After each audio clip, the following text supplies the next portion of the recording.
Is it working? Yes. Yes. But why am I frozen? I don't know.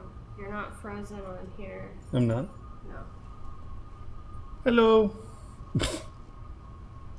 Alright, let's see if we can get this to work again. Something weird happened and I lost all of my internet. Okay.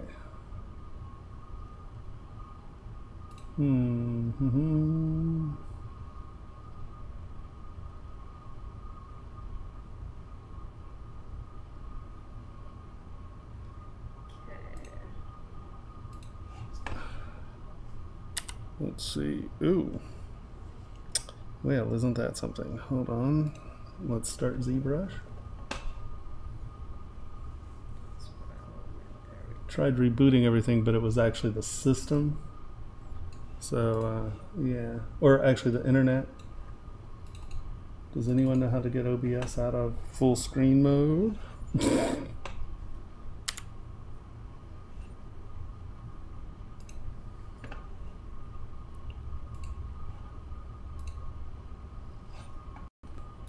Can anyone hear me? Are we streaming? Is anything going on? I show myself frozen here. I don't know what the hell's going on.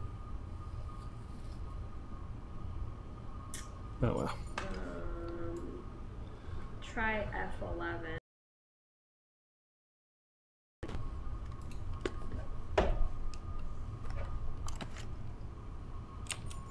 There we go. Thank God. You're welcome. Thank you. Pain in the butt. All right, is anyone there? Can anyone hear me? My chat seems to be eating it.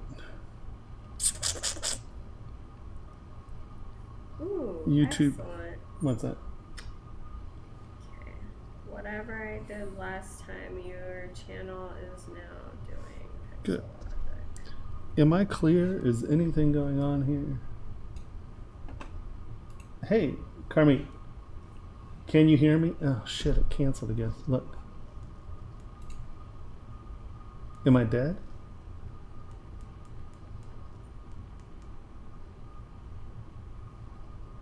Did it just die again? No, it says I'm on Wi-Fi, but up here it says I've crashed.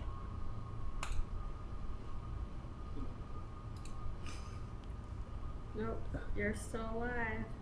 Carmit, are you there? Anyone? Anyone? Anyone?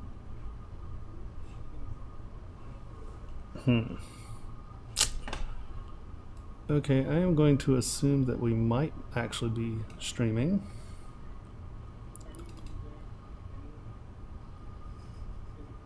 Is that what I sound like? Good God. Okay, is there... Sorry, we're having trouble. Can anyone chat to me? Tell me if you can hear me. Is everything good? Sorry, YouTube and Facebook, I can't seem to get my restream to work now all of a sudden. Where did that window go? Oh, here, stop that.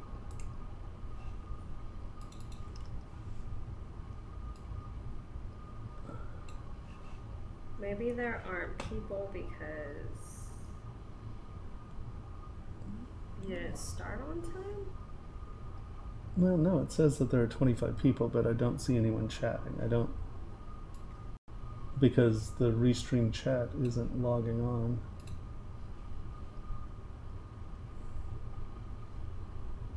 Anyone? Anyone?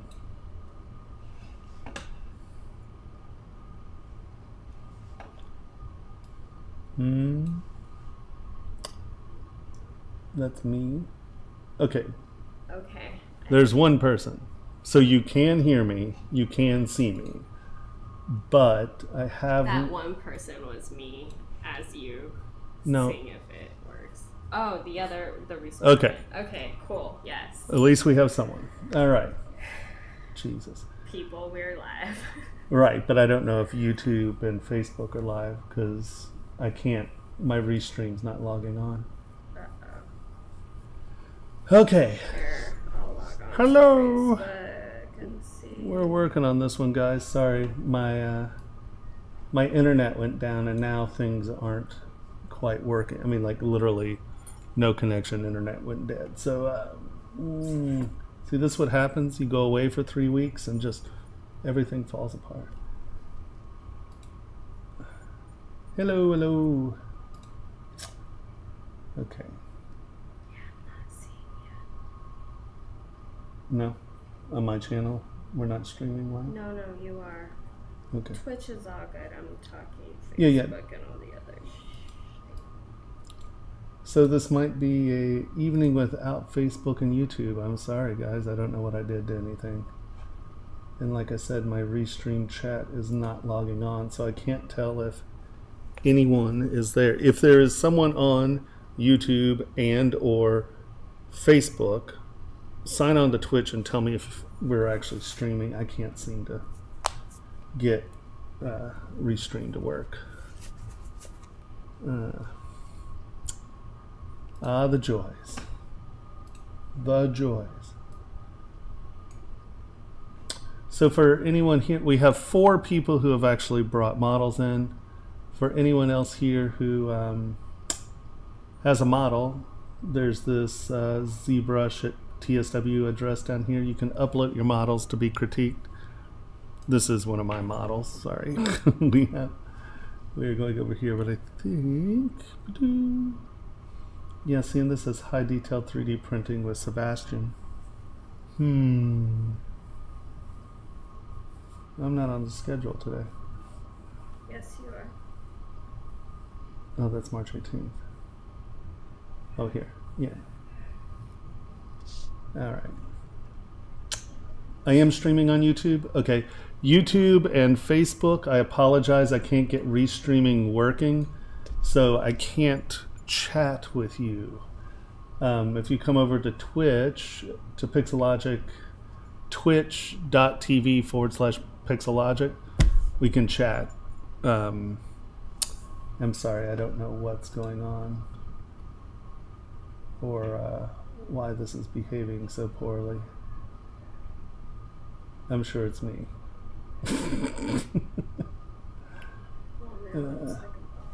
Hold on, I'm looking for the restream thing. Okay, there we go. Okay, hold on, we might have it here. Let me see if this does it. Where's restream?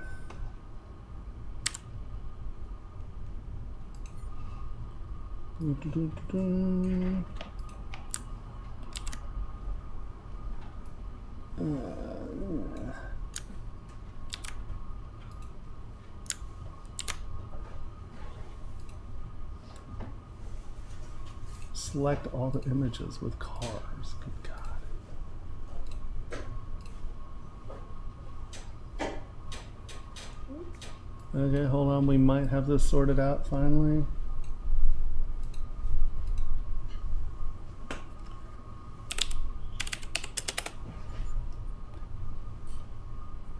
All right, it looks like we might be going here. Good gosh. All right, kind and gentle folks, sorry about that. I lost my internet there for a bit, and in turn everything went to poo. But it appears that we are up, running, and going again. All right. Score. Hello. All right. I think we are going.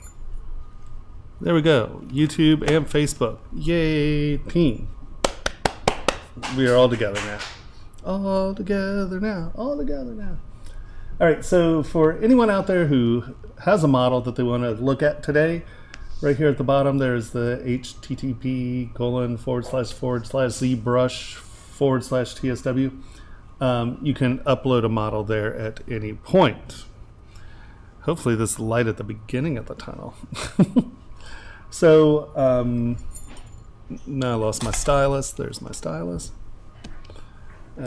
reworking some pieces. Let's go down here and let's get into the critique. Hello, everyone. All right. So I have 4 people have uploaded some models. So let's start looking at them. Okay, so we have there's a lip there. Okay.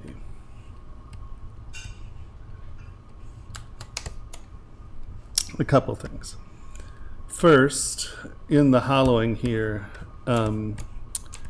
what you probably want to do is fill this in just a touch.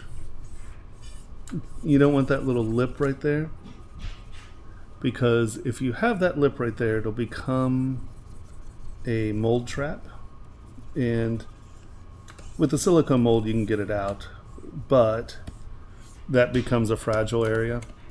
So just make sure that this is a release angle. I'm not going to get too smoothy here. I think we'll just, right? Hello, how are we doing? Right, you just want to make sure that this isn't cutting under. There's no need, you don't need it to be that thin really here. The other thing you probably want is, I'm not bleeding through here, no, is actually to make this thicker in general, because what you want is some meat for this ring to sit on the finger. Because if it's just these 2 little edges, what you wind up with are 2 sort of like cutting surfaces. You don't want them to be too small. So just make sure, especially on something this big, make sure that you have 1, a release angle, and then 2, a little thickness so your finger isn't, so it's comfortable. It's just a wearability issue.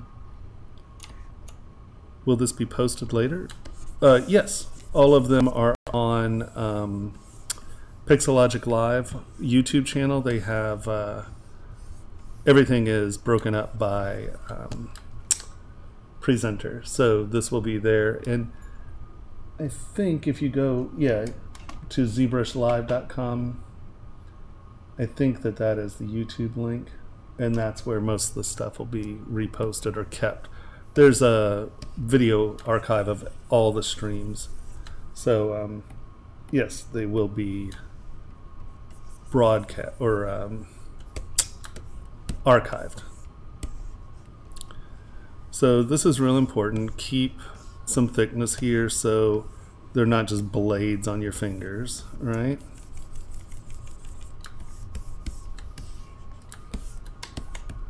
There, we'll add a little meat here. Okay, back face masking is working. Oh, here. This is my problem. Symmetry would be helpful. Because see, as this sits on the finger, that's just going to be very rough on the finger. So you want to make sure that you have plenty of thickness there.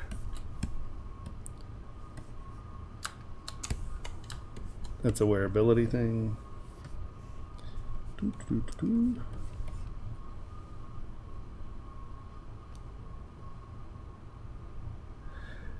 There is a form that you fill out. You know, I'm not exactly sure where it is. There's a beta test.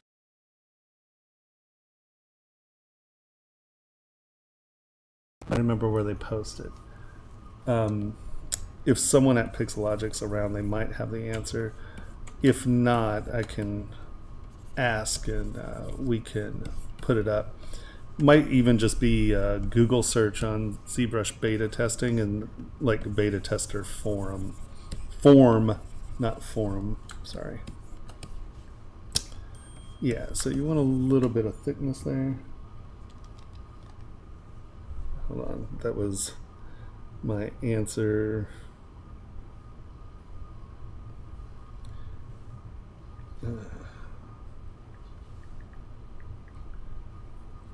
Finding out about the server.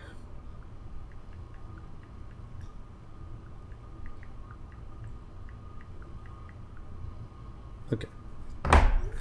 There we go. So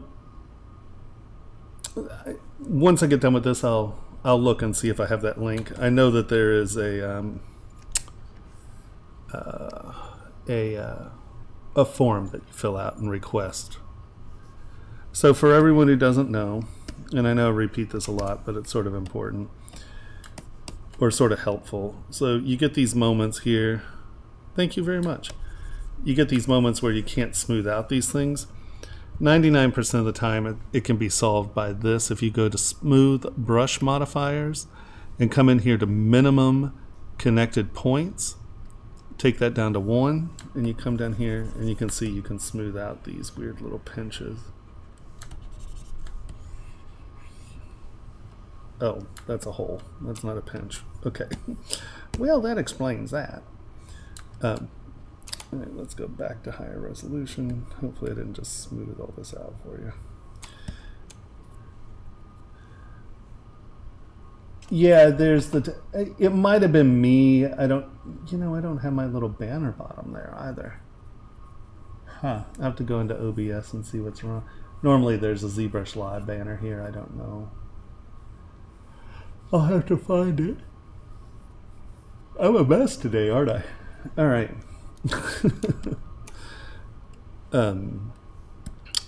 Okay. Your ornate thing back here is quite nice. I think that what you're going to find is this is pretty deep. Let's measure it and see what it is. Because I tend to find that any little high ridges like this, if you, especially on the back side of a ring, if you're tapping your ring, you're going to knock those ridges, they'll dent, and that becomes a problem. W-Y. Really? Okay, there it is.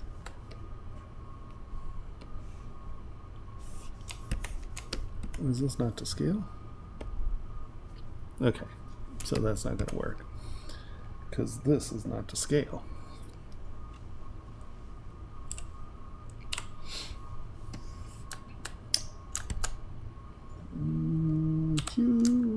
Oops. Don't go around moving things. That's not good. There we go. So when you have just like these sharp ridges like this, like I said, they'll ding, and that becomes something that when you're selling rings, or any jewelry for that matter, if there's something in that dents or bings or dings easily, you're going to lose value of your part. So yeah, everything kind of crashed on me too. So try to avoid give it like a little bit of room. Once again, if you're going to use a channel this deep, I would give it a little angle here, just so it's not a straight edge. That gives it more meat to work with, and it becomes less easy to ding and ching. So I think either make it a shorter step, or yeah, this is getting pretty thick in scale. I know this isn't here.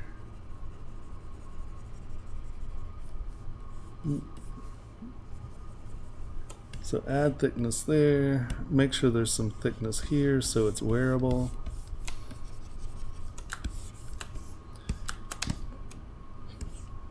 Now the other thing I would say here is I would punch your details and get a little bit of crispness in here. This is too high.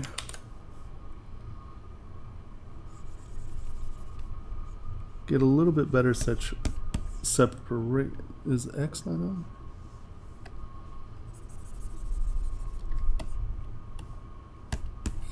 Interesting. And I'm not really going to get into the anatomy and stuff. I'm just going to try to show you here. Try to keep these a little crisper, and keep them as steps, not just drawn in lines. And you'll hear me rant about this, but it's an important thing. You can see that I'm not cutting in lines anywhere. I'm just with the no, I do cut in lines at times, but this is how you need to start to think about your models, where it's about sculpting and dimensionality, not drawing lines in. How would I go about to correct it? Well, I would do this. There is a Ringmaster plugin, and if you don't have it, it's super useful.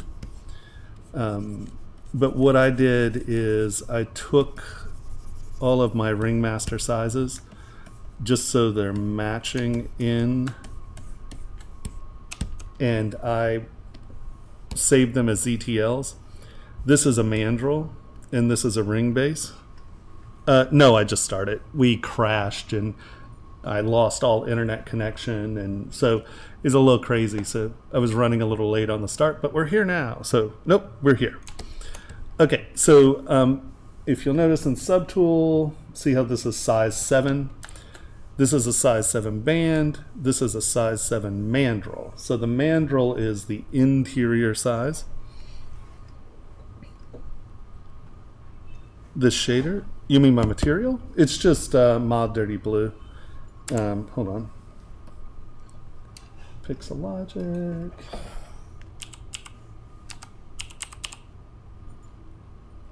Download center. Oops. Where are you? There you are. So if you come into Download Center, Matte Caps, and go to Matte, and I think it's like the second one from the bottom. Yeah, here we go. I use Mod Dirty Blue #1. It's the brighter or the lighter of the two. And I find that this material gives me the most realistic surface interpretation to print. So a lot of these, since these are matte caps, they have a lot of highlights baked into them. And so highlights and lowlights, so and this baking is as close as you can get as far as I'm concerned. So I use it for the most part. And then the other thing, if you go to ZBrush plugins, the mandrels I'm showing you came out of Ringmaster, and that is down here somewhere. Where is it? Boop, there it is, Ringmaster. So that's how. So if you're doing rings and the such, I would start in Ringmaster, and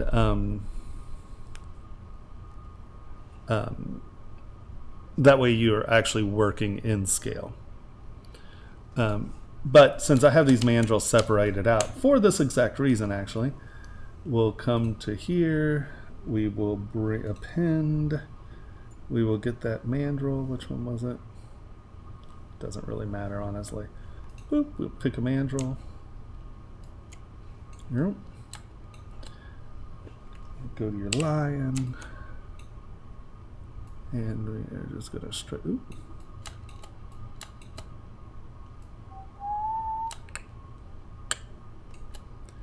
Gonna get it up here.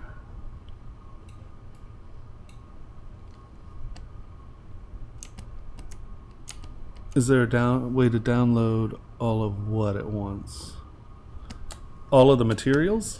Oh, you don't want all those materials at one time. I have too many materials in my I have this many materials, and I have a fast machine, so it's okay, but it has to process all this. You don't need all that crap to begin with. Just download the handfuls of the ones you want as opposed to trying to do it. All right, so where are we going? Let's go there, right? Okay. So now we know that that is to scale to whatever size this ring is. What is this one? I don't have it labeled. 16.1 is probably a size. That might be a 5.5. Whereas 16.1. Yeah. Oh, look at that. Good guess. 5.5. So this is a tiny ring, but that's okay. 5.5. There you go.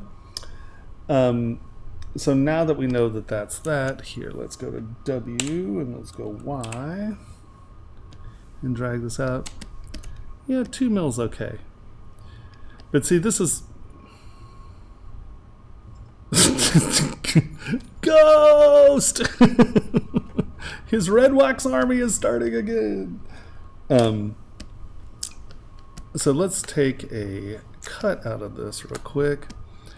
And what you're going to see is that you only have about 1 millimeter thickness here now, but you have 2 millimeters of height. What you created here is something that's really easy to damage, right? Because it's very thin actually. And if it's taking hits, it'll bend. Boop.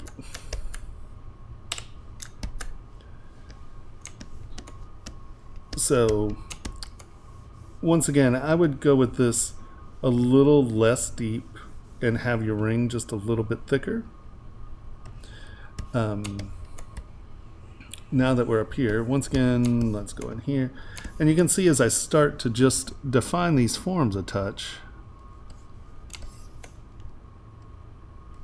right? Think of them as planes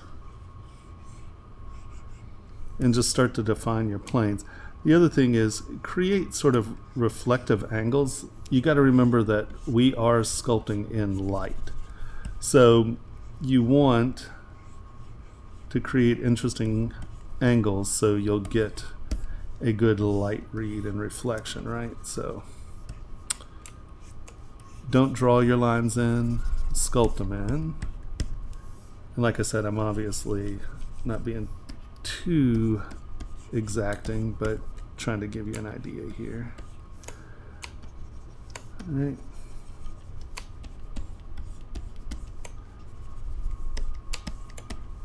Make sure that, like, when things are going behind things, such as, okay, this is a lip, right? Make sure that you're getting some dimensionality in there so it reads as such. And here too, you've cut into your lip, which is okay because a lion actually sort of does that. But you want to make sure that you're separating the surfaces well enough for them to read well. Right, and here let's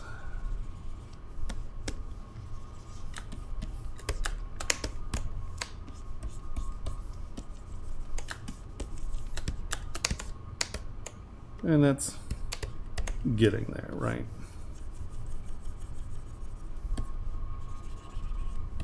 Now, the next thing to think about is,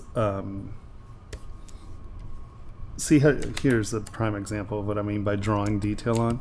You took standard brush probably because it looks round, and you just kind of drew this line. Do it with, now you can see I didn't draw a line there, right? I just used my clay tubes and started to do it in layers. So we're creating visual steps as opposed to just drawing lines. And these things will register better reflectively in metal. The other thing is these swirly-doos are sort of the end of hairs. So your swirls are sort of on the wrong side, right? Because this isn't where the hair ends, this is where it begins. So these are a little out of context. And what I would normally do as well is, once again with my clay tubes, these need to be things that are stepping over and under one another, not just, hair can get very convoluted if it's just V's, because what happens is you polish these edges up and you don't have the feel of hair matting, you just wind up with bright lines. So we'll cut some of those details back in, but think about them once again as planes, right? Decide what is happening in layers or levels first, and then you can come back in and do some of the hair detail. But you want to make sure that the hair detail makes sense as mats, you know, mats of hair, right? Also, you have this big, like, nice tall detail, and then you go down into these little swirls. being someone who puts swirls on everything, I feel you. Just make sure that they're sort of in the right place, right? Is this the interior of an ear? Because that's not the shape of a lion's ear. That's a human ear shape if that's the ear. Lion's ears are kind of up here, right? They're like cat ears, so you're doing something like that. So if this is supposed to be the ear, wrong kind of ear. But once again,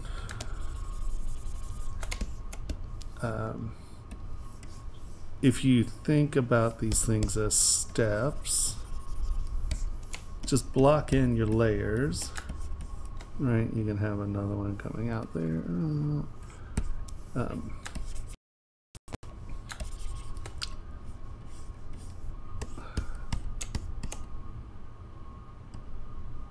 Or sizing bar. Well, you can do that, but the problem with that is that you're not getting,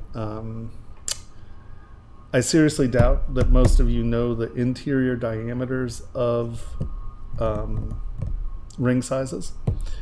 And in turn, that is the measurement for this edge here, right? That's the ring size is this measurement, right? And so I developed a way of doing it in the sense of you have a plug, you go to new bounding box subtool, you hide this, you put the bounding box in, and then you scale it up to that size. If you have the mandrels, it's just a lot easier to do that. I'm trying to figure out how to automate it a little better, and it's coming along, but my programming skills are, I can't see prompt my way out of a paper bag, so sculpting is always interesting. So working on it.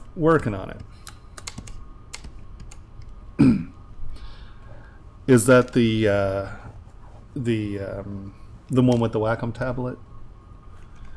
Well, there's the monthly stuff now as well, which is a good thing. If you don't know, if you're just trying to figure out if ZBrush is something you want to use, yeah, exactly. That's not my PowerPoint.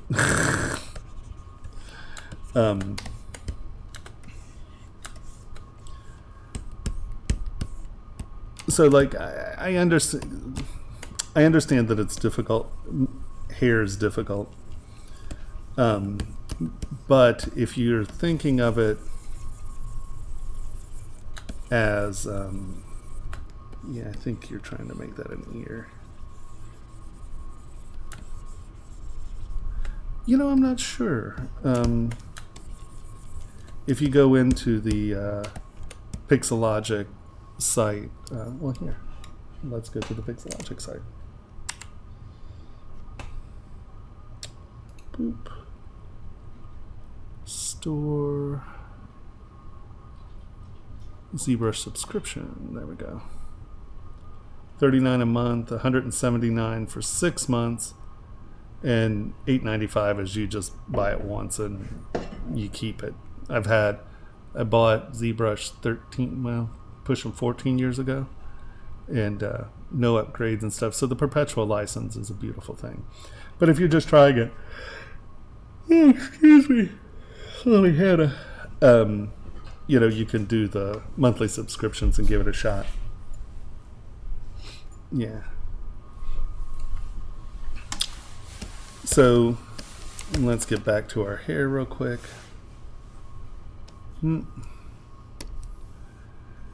But if you start thinking about your monitor, and this, once again, this isn't just jewelry, that's anything. If you're planning on coming out of ZBrush into printing or something, I think this is a good thing. Yeah.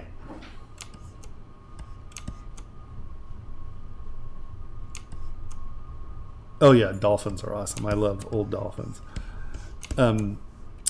So think about how the hair, just pick layers, right?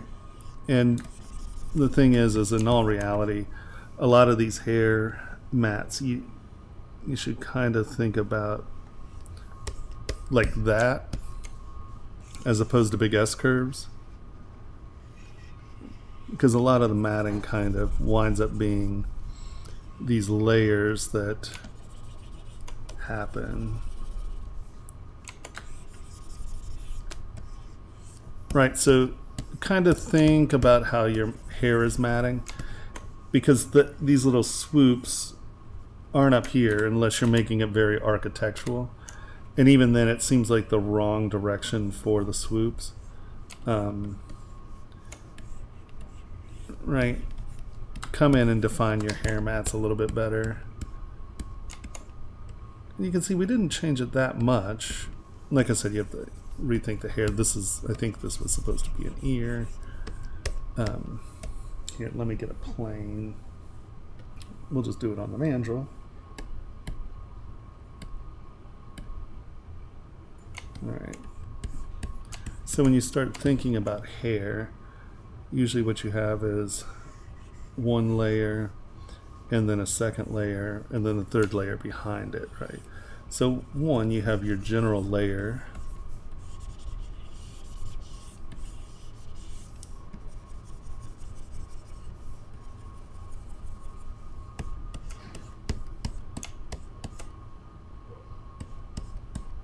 End result, I don't know. I assume that, I mean, for the most part, people are going to try to be doing an SLA. It depends on, you know, what you're up to, but prepping for this is all the same. Really, where your differences in preparation would be is the material you're casting in.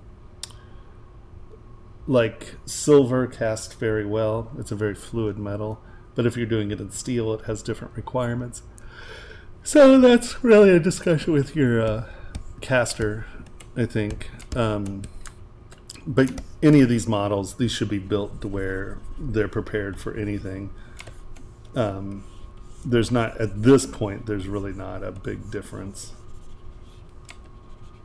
Is that what you were asking? If not, yeah, let me, so simplify your forms, kind of figure out your hair mats, and then once you've decided on a shape, right, then you can come back in, and I would normally use twist instead, SK twist instead of a line drawn in, and that way you with the twist, instead of cutting, see here, let's fill this in a little real quick.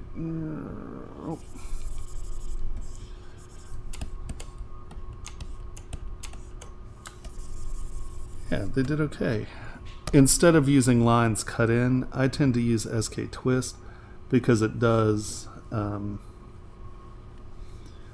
can do different directional stuff with what's happening. Right, and instead of cutting lines in, you're rolling edges over.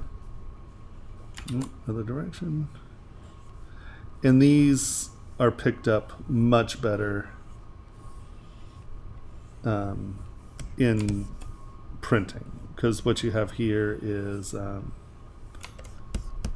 right, they're steps, they're not just drawn in, and this reads better than here, let's say something like this and what you had earlier, because what happens here is these reflect as the same plane and they're not as dynamic than if you're rolling surfaces. So if you pick your planes, right, and you pick your surfaces how you want them, you can come back in and cut detailed lines in if you want, but be sparing with how you use cut in lines, because what it winds up doing, right, this is all the same plane. Thank you, sir.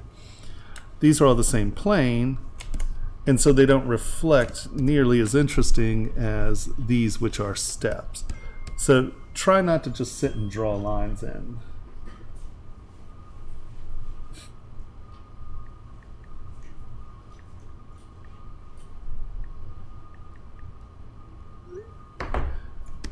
If that makes any sense.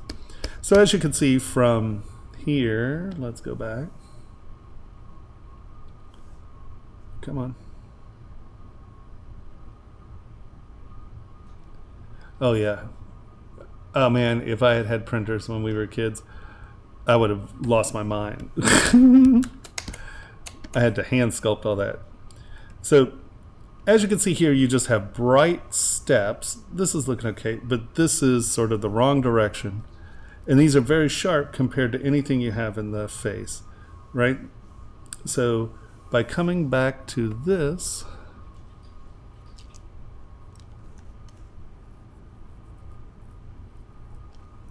yeah, without a doubt. I mean, if you're just trying to figure it out, then try to figure out if you want to use it, then it makes sense. But at the end of the day, you're not going to get a better deal on a program.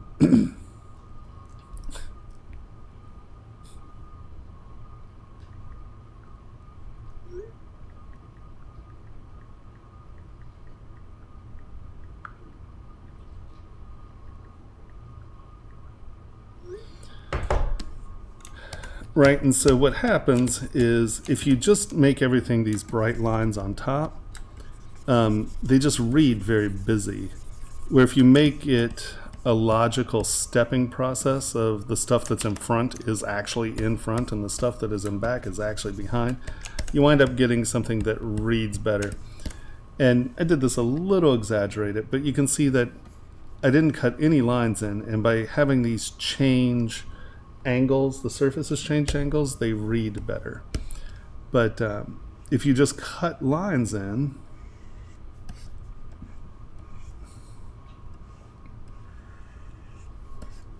it'll give you dark things, but at the same time it's breaking up the surfaces, and you wind up with something that's a lot less dynamic.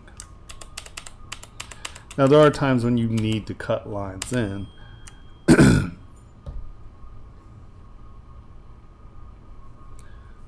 Here, let me go back to this. I'm working on these right now.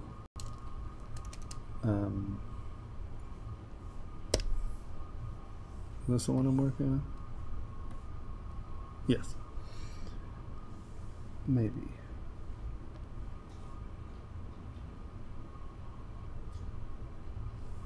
Come on, you. We are beating. Nope, that's this one. Okay. So as you can see, you know, these are not cut in lines. They're actually raised up surfaces, so this reads very well. But if you look in here, I'm not cutting back. I'm not just surrounding these edges and cutting them back. I'm making them steps with very little cut-in lines, right? These, you can see there's no real cut-in line there. It's just a transition, a step. And these show up better in printing than if you're just cutting lines in. I don't know that I know. Hold on, let me look at Hero Forge. Are they one of the companies that have been doing it through YouTube? Or, I mean, through Kickstarter? Because some of those are really nice. I'll tell you, I hand carved all this stuff.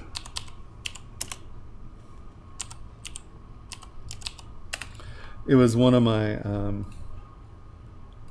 I created miniatures for Ralpartha. And just the concept of being able to do this this easy is just, yeah, well, that's interesting.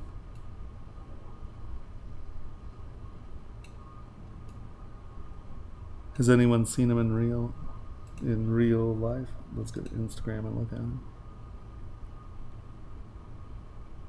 Oh, see, it's nice and clean. The heads are huge. No, they look great. And the fact that you can just build a miniature like by part, that's great.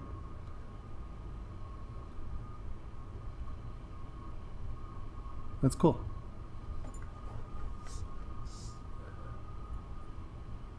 Neat. No, that's nice. And you can see actually they're doing a really good job of this, right? They're doing steps. Your detail's not cut in. They're actually well layered. Like even here, like around the edge of the waistcoat, it's a raised element. It's not just cut in. Yeah, no, that's cool. I really like.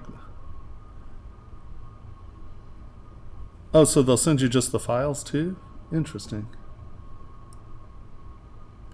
But you can see here, yeah, it seems just a line. That makes sense. But like, they've done a really good job of keeping all of this stuff layered and not just illustrated.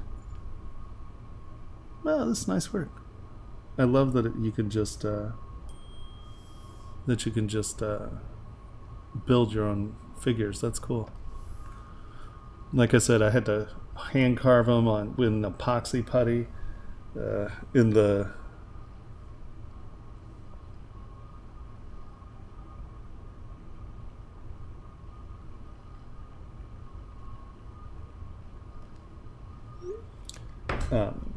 yeah. Well, that's great. That's a good deal. All right, let's go back to this. Where do we go? Here we go. So I think that's really your main issues. Think about your hair a little bit more. Don't put a human ear on it. You know, this will read fine, but I would thicken that edge up a little. This right here is just going to crush out. So here, let's go back to that ring. Something I do on most of my rings is I put these little things that I call striking plates on.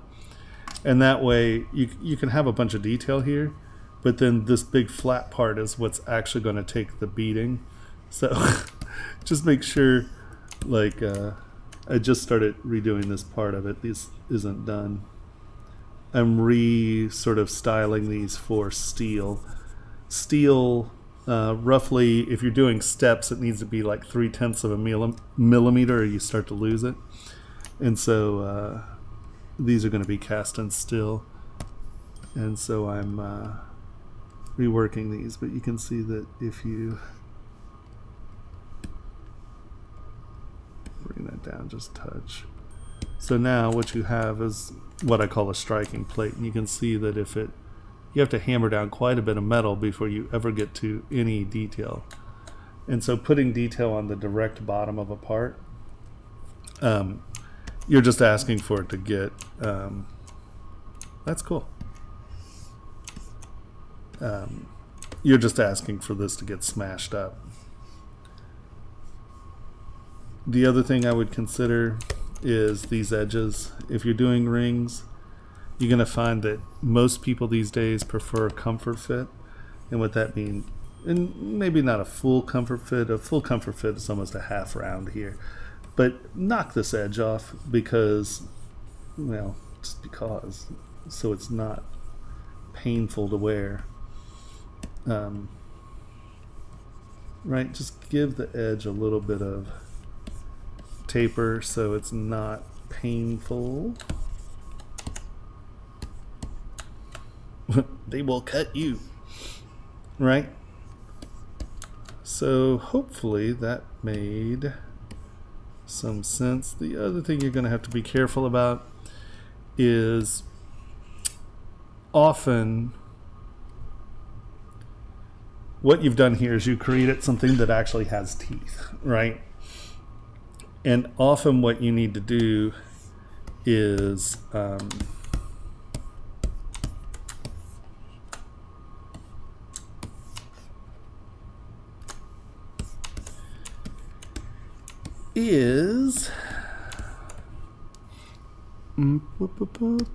we go.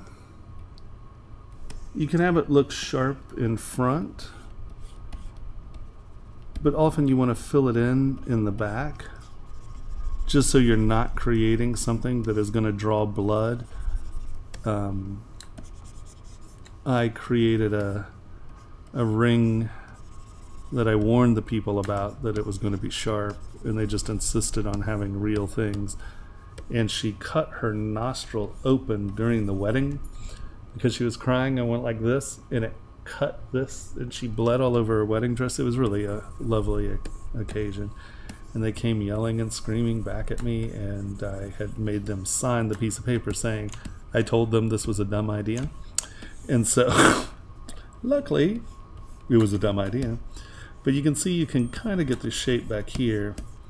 And if you really want it to look thin, instead of making it thin, Here, I'm going to even make these thicker just to show the point. Low res, smooth that out. Yeah, you want to be careful. You have this kind of rolling back up under here, and that can create problems for you later.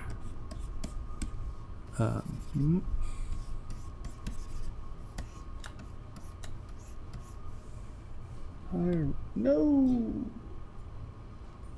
Higher res, higher res, higher res.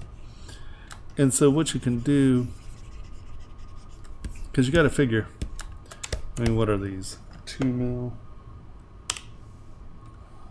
1.5 mil, 2 mil. Oh, wow, look at that. You got the 3 mil. No, 2.5. So you choose 2.5 mil. Well, I've been doing this 13 years, but I mean, it took me a year or two to get to the point where I wasn't thinking about how I was making things, where I just started making things.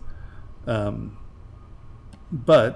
since ZBrush does such a great job during their upgrades, now it's like every year, so I had to relearn how to learn. It's like, yeah. Why? Cute. So let's say, right, we're just going to build this out a little. I mean, you can get to where you can make pieces pretty quickly. It depends on what you're trying to do with the program and learning. You know, if you're doing characters and stuff, Shane Olson has some classes that are actually awesome. There's a lot of bad videos out there, so be careful. Because they'll teach you bad habits, and their habits you'll have to relearn. And you got to remember, anyone with a webcam can be an educator now on the internet.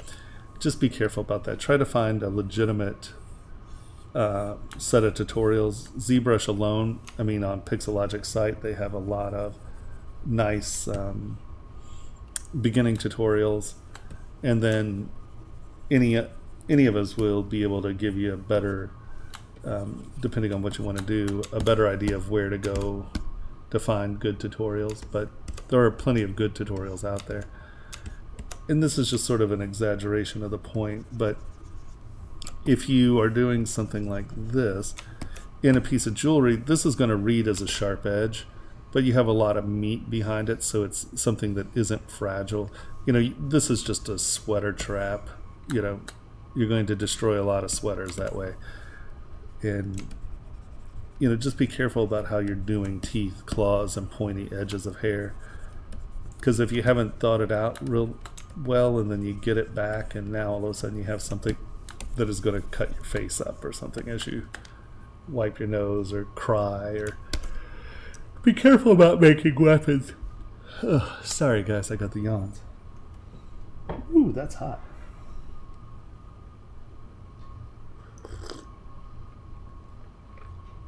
Oh.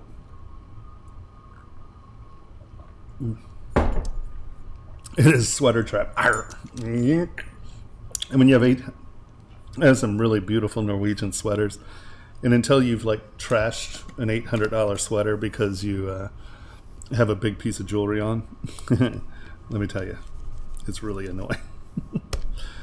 Yeah, so think about your cuts dimensionally. Think about sweater traps. Reconceive your hair. If that was supposed to be an ear, it was a human ear, not a cat.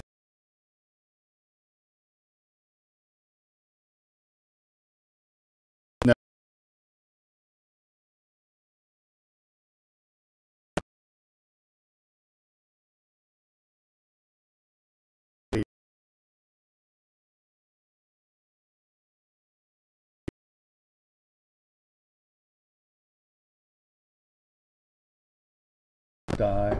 Did everything freeze? That's coffee. I'm yawning like a ning nong, so.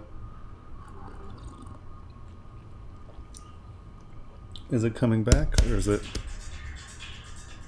What's that?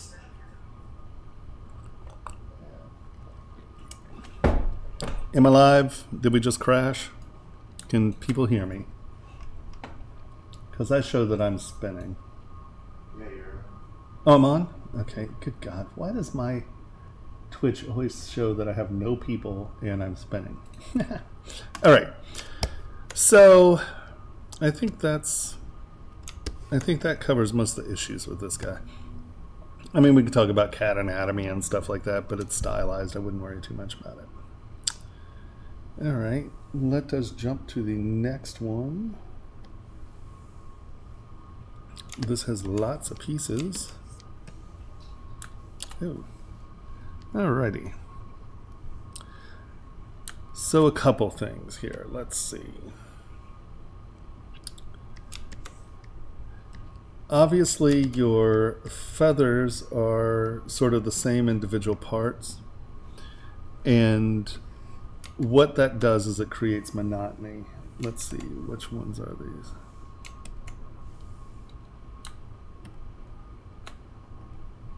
Where are my feathers? There we go.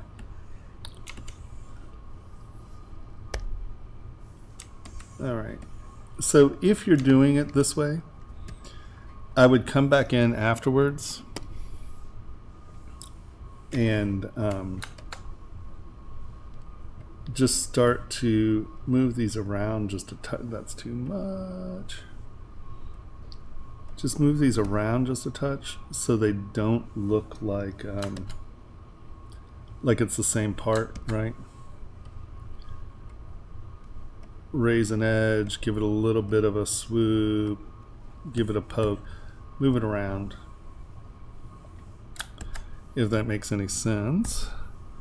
Now the other thing, once again, this is, and feathers do have drawn on line, I mean, it is pretty linear. Just make sure these break the edges so it doesn't look like a flat thing with some lines on it. And this is also another plate here. Let's pick one of these guys.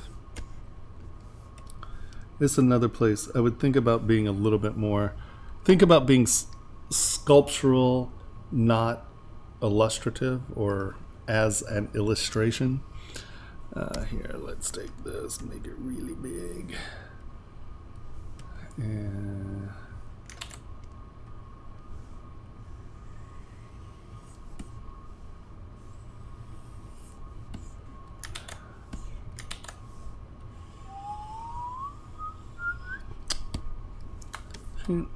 then clay tubes. So you can see the first thing I've done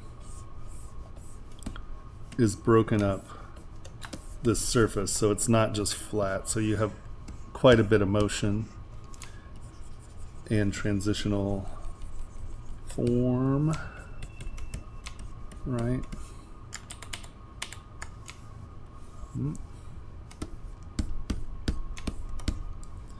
And I know I'm working on the inside of the feather, but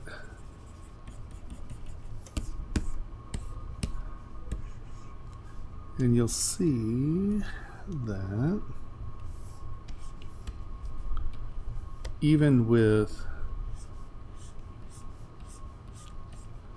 a feather, which is a fairly flat object, I'll still, and this is why I use clay tubes basically for 90% of what I do, is this way you can come in and set up the rhythm of your feather.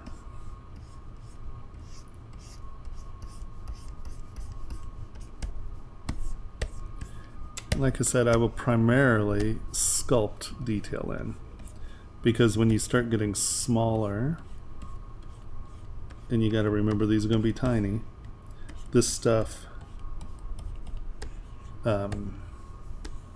reads better. And instead of using just a line in, this is where the SK twist works really well for me. And that is, we come in and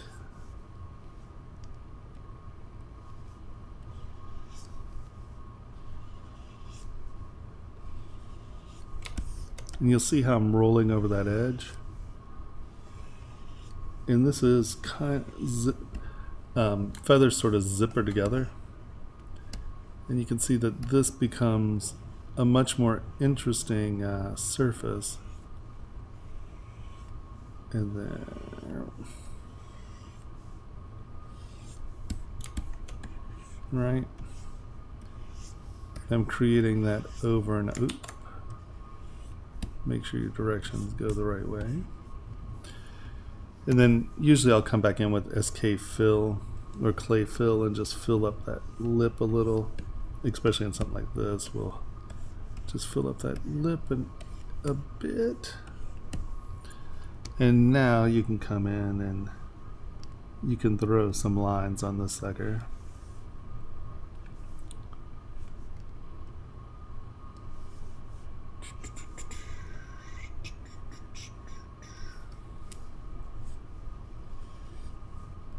If you want, but having a little dimensionality in it before you do it. Look at the difference between my feather and your feather as we get down, right? This just reads with more dimensionality. It just reads better, trust me.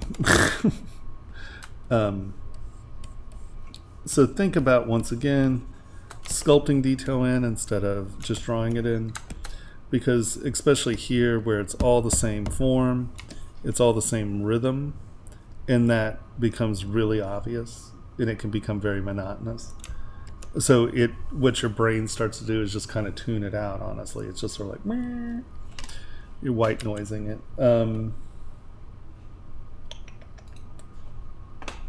Yeah, weird. That says I'm still frozen. Okay, then we don't look at that, do we? So consider that. I mean, obviously this is melodramatic, but I just wanted you to get the idea. Now let's go back to the whole thing we have here.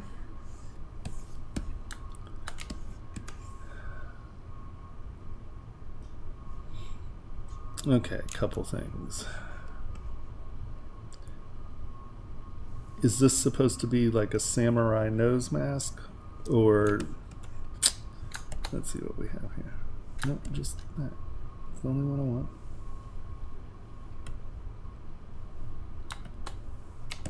Oh no, he's a little biker guy. Okay. So, this is going to get really noisy and it's going to become confusing. So I probably wouldn't just draw it on like that. Once again, drawing your detail in is going to be the death of you and stuff like this.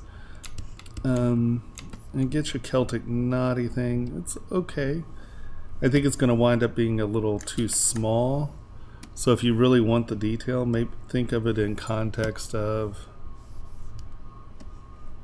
you know, maybe being like the whole thing. I see that it's just sort of on that inside ledge.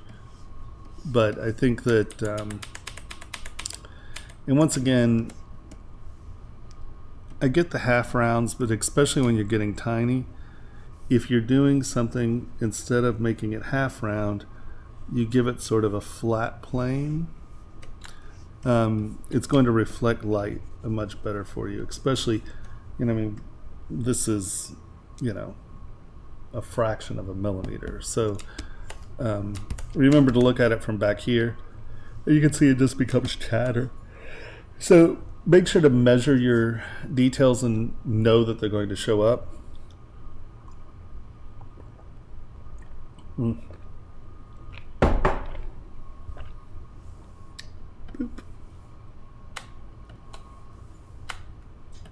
There we go. These are good and they'll read good. Yeah, I think basically if you, this as it gets tiny is just going to read as chatter. You know, we're probably talking about something like that. And especially since you've got so much detail on the bottom of the chin, but the horns framing are just, I guess actually what's bothering me is that your details just aren't going together. You have this linear hashing, and then you have this Celtic knot, roundish Celtic knot, and then you throw an eye in here. And I'm not saying don't be weird. I make weird stuff. But I don't think this is going to read how you want it to. I think that, especially, you know,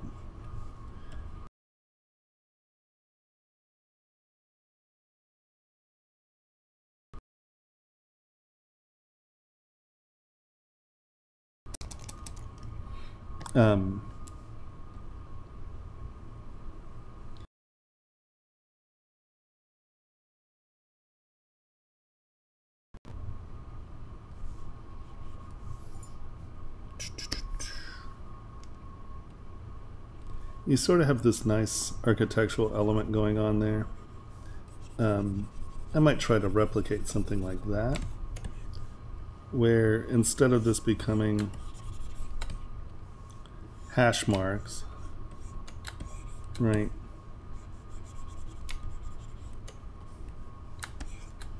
I kind of like this architectural thing going on here, where this is like a, you know, maybe, you know, you can replicate it here. And then if you really want the hash mark thing, maybe pull it around the outside edge. The problem you have is chatter becomes noisy, and a noisy surface can read poorly. And I guess what was kind of bothering me is this is very plain, right? You have this nice plain form here. And then this turns into this big chaotic mess. Make sure you have a reason that you're putting hash marks and stuff on it, I guess. Because see how lumpy this stuff is? You know, clean and concise.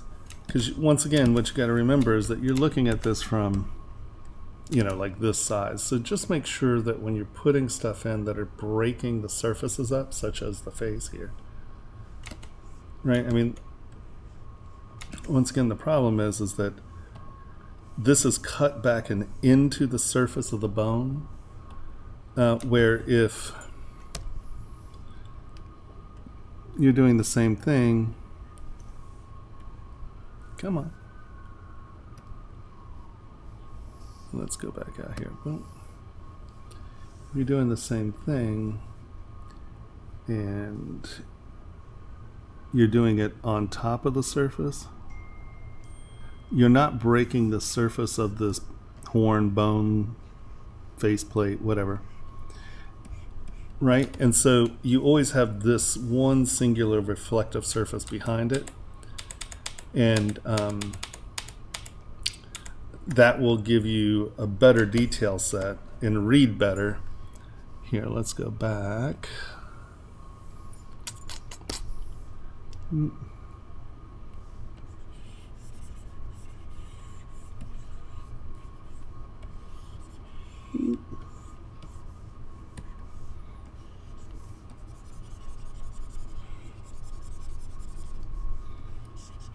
So once again, get your plane sorted out.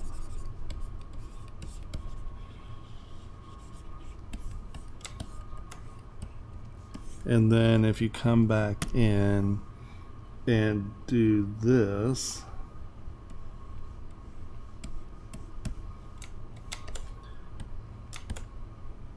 this is all going to reflect as one surface, this underneath, and these will reflect as details. So maybe that would help.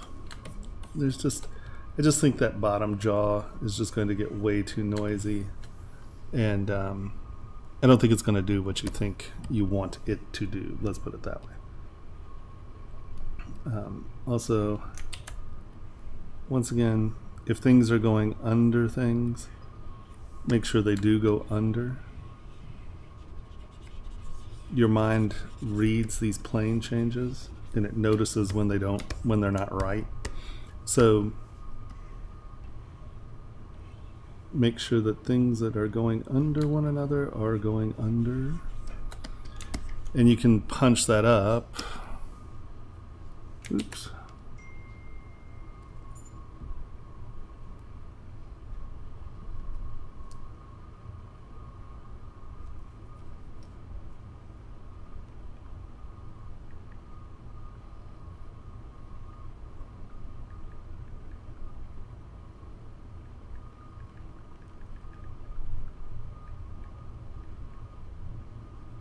You can use slide. There it is. And come on. And you can punch these up and under. And this really sells teeth, layers, you know. Let's say you really want this gum line to work. Let's just take that mask and you can tuck it back. And that reads a lot better than a cut-in line because you have this nice half-rounded ledge and then that. So it's something that's actually going under. Your reflective planes will reflect that, and in turn, you'll be able to notice it. I think this is arbitrary. I don't know if this knotty thing ties in because you don't really have anything else like it. But looking good. Now the mouth here is going to be a huge trap. You're not going to be able to get away with that. Well, you can.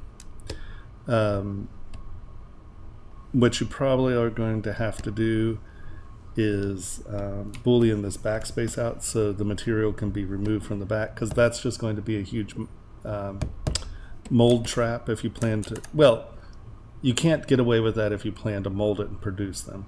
If you're just doing one-off in a print, you can probably do it, but that's still, it's a pain in the butt to deal with. Trust me, all my beads do this, and it's a nightmare to deal with.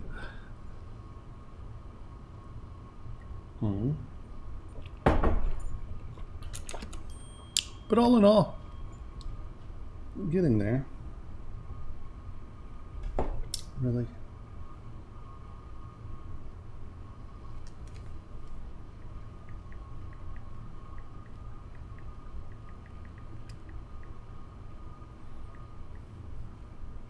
Okay.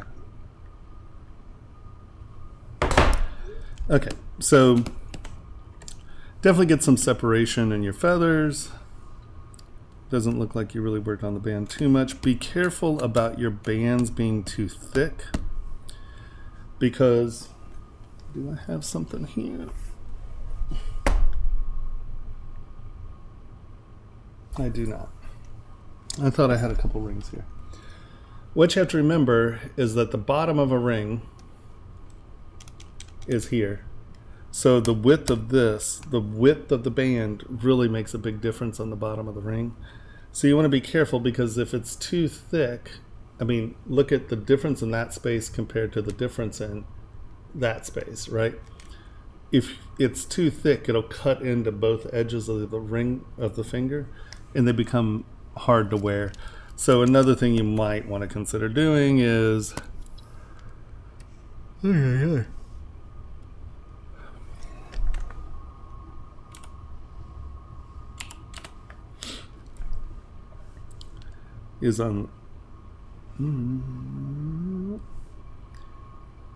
bringing this in just a touch, just so you have a little bit more room on the bottom.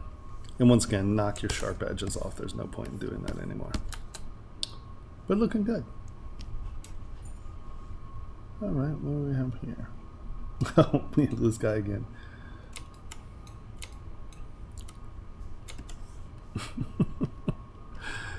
Oh, goodness. It's just priceless. Let's just start here.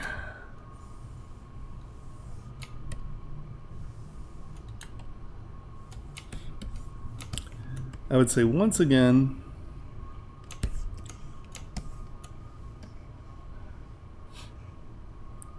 and I know that these are, you probably want this to be a little sharper. I like orb cracks for things like this. Oh.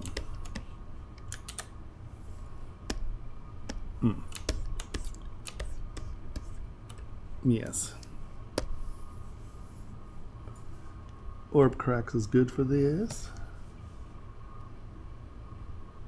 because it leaves two nice kind of sharp edges.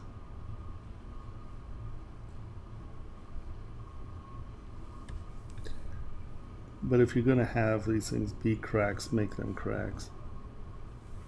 And if you're worried about that being too fat, this is one of the few places I would say it's okay to do cracks because, well, that's what they are. And if you make them layers, it could look kind of weird. But, oh, turn that off. But once you put the crack in, you can come back in with pinch and squeeze them together a little, and you'll still have a nice dark crease, you know, a nice dark cut, and you can determine the size of it, you know, whether you want it to be smaller or bigger. So for your lines that do that, once again here your teeth get muddy, and this is just going to go away. I mean, this isn't even going to be there if you're trying to print it, right? So make sure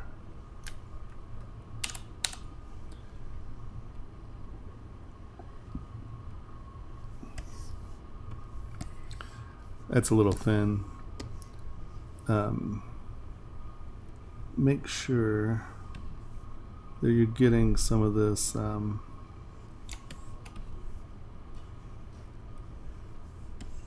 detail going on, or this crispness, or these things going under.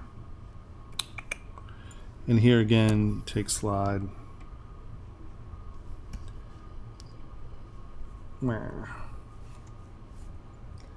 Saving project.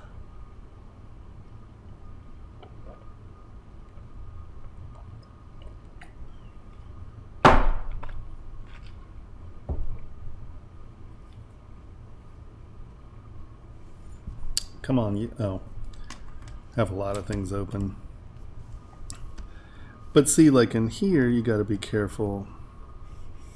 Where's my brush? There it is. Slide.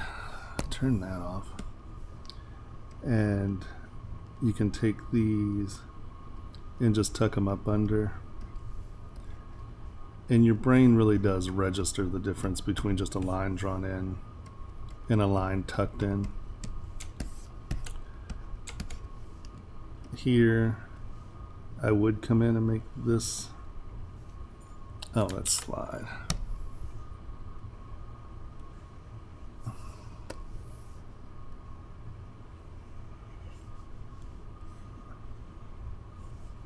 When you Dynamesh or whatever you did to this, you soften most of your details. So you want to make sure that some of that stuff goes back in, otherwise it's just going to read super soft. Sometimes you do have to blow out your details some, right? This piece is just too funny for words. Yeah, I think, you know, once again, you just need to come back in and crisp some of this up, your lines and such. It got soft in the meshing or the remeshing, but this is absolutely hysterical.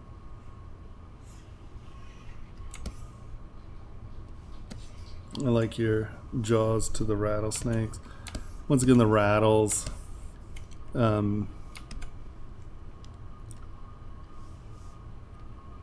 you know, just by coming in and doing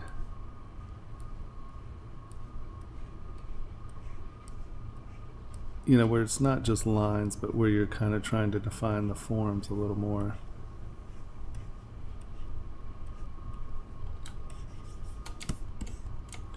And then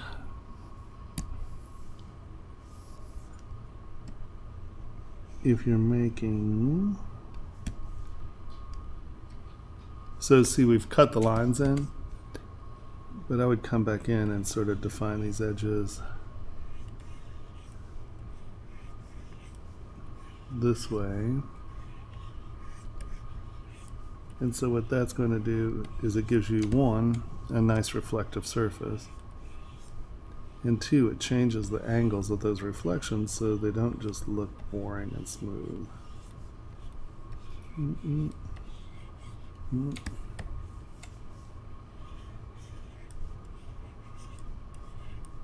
Right?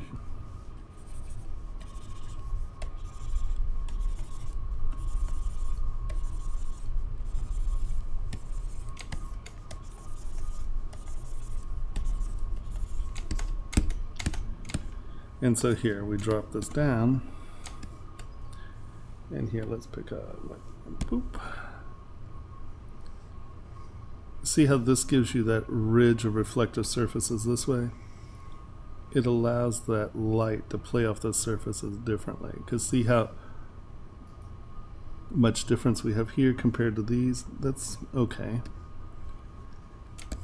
And those flats, by having these little flat edges, you get a different reflective plane, and that gives you motion and reflection, right?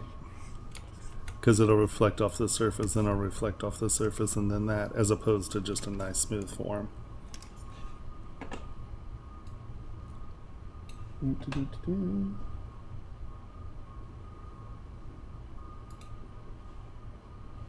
Bizarro. Okay.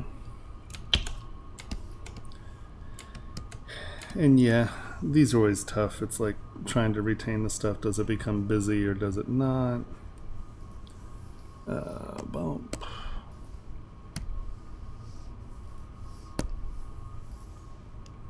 Come on, you.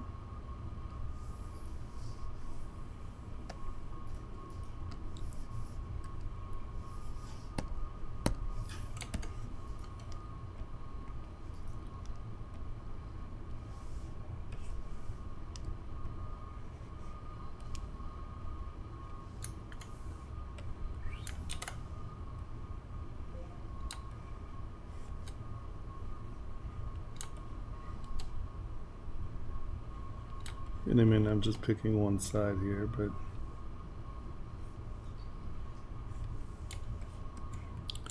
instead of just having the stuff cut in,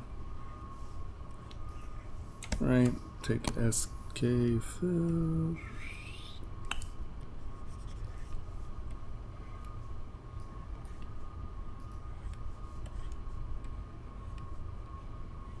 And this is what I mean right here. You can see I didn't cut any of this in. It's still sort of soft and muddy. By just coming and peeking at that one edge though, look at how much more active that is. That becomes a much more reflective surface, and in turn reads better when it gets tiny. Right? You can see how you're getting that reflective plane. And you can always come back in and really punch that, but that's as minimal as you can get, and look at how much more vibrant it is there. So that, I would go back in and punch that stuff. Yeah. All right. Every time I see this, I just laugh. It's awesome. All right. Now let's go to our little helmet.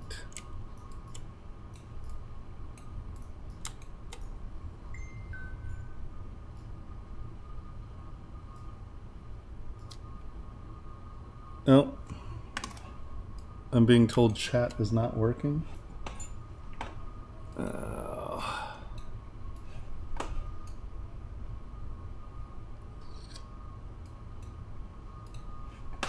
Let's give it a shot and see what it does. Huh? I just said chat. Hold on, I'm restarting it. No, stop that. Ah, crap.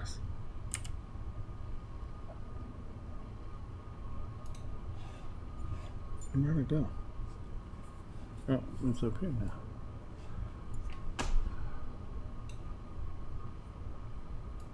Alright, let's try this again. Someone want to type a message?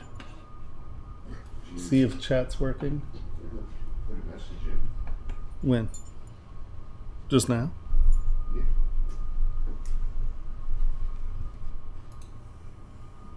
Touch me. Yeah, but I think that person was from YouTube. Okay, so we have a test. Twitch is working. Did I lose YouTube and Facebook somewhere along the way?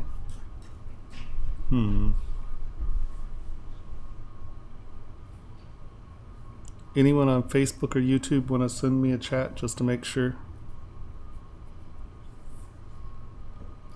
Sorry, it's been a technically befuddled evening. So it looks like I am not getting anything from Facebook or YouTube.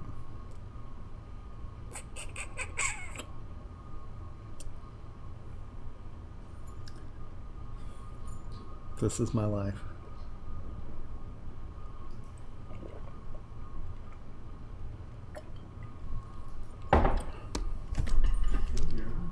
Huh? Oh, okay. There's chat from Facebook. Maybe rebooting helped. YouTube, any luck? I see it. Yeah, but can you send a message from YouTube? Someone was saying that my chat wasn't working. All right. Okay. Woohoo. All right. Maybe rebooting saved that or stored that. All right. Well, since you are here, let's take a look at what you got.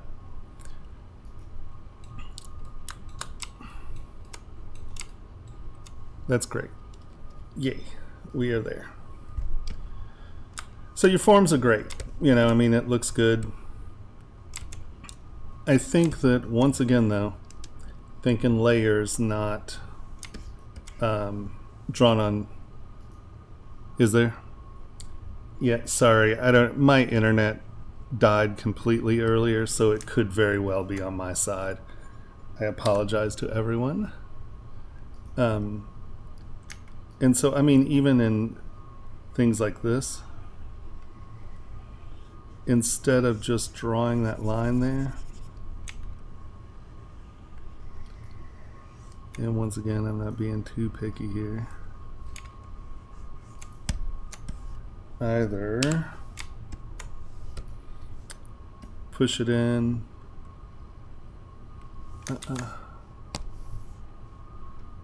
push it in, make it smaller or something, so you have a dimensional change there, or obviously you can just raise it out a touch, make it a little larger, and those details will read a lot better. I'm glad. Oh, okay. I'll go in and look right now. I was like, I assume there have been some changes, but so, you know, make those steps. In miniatures, though, especially something that's like this 28 mil, I would, cute. Once again, I would make sure, TW Clay Tubes, come on you, where are we? There we go.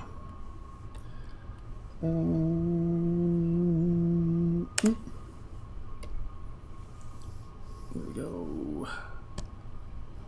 Hook window. Give it to me. There it is. Ellipse.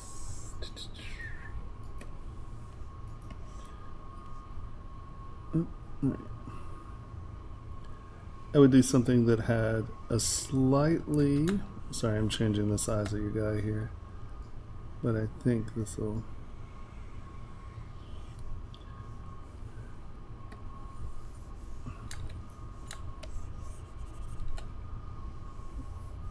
come on you.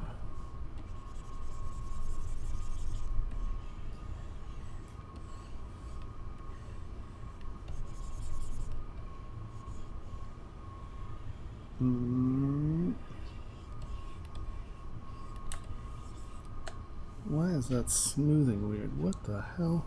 What did you do this mesh, my friend? No red wax.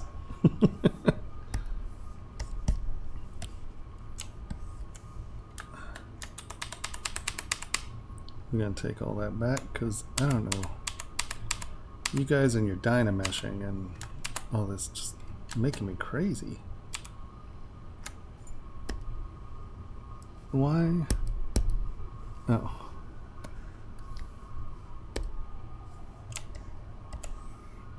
What is that?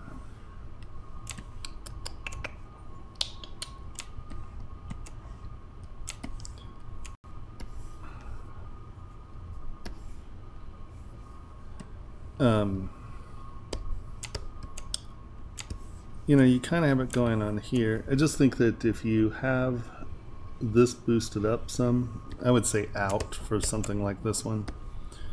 And I'm only going to do this edge because this is a Dynamesh. SK trim.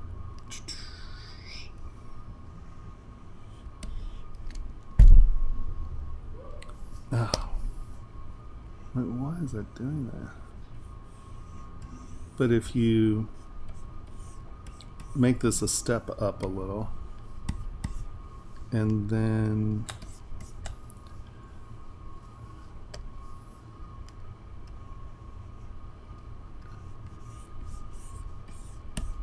get that in,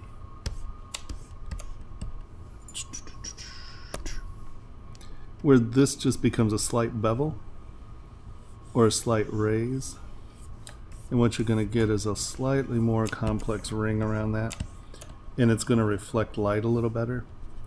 Get that up off that surface, right? And in turn, you know, this is a mechanical joint, right? I would have, if not a cut-in line, at least a surface line there, where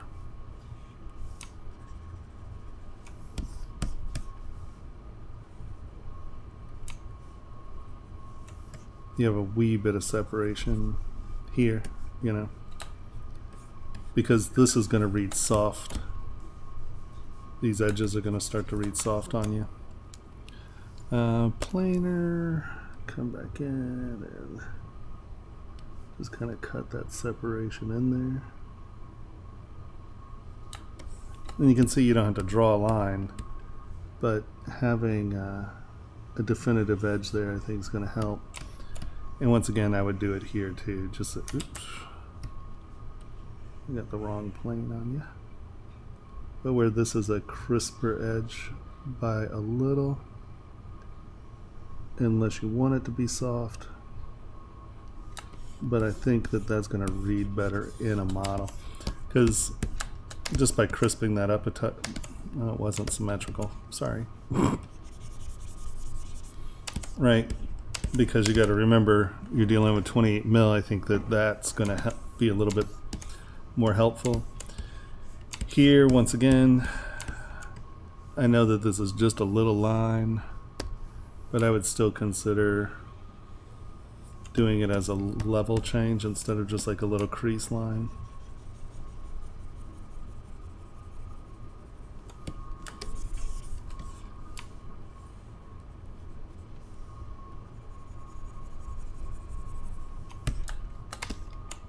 Right.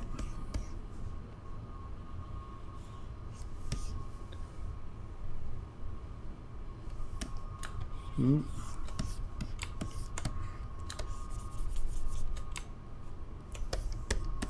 Yeah, maybe.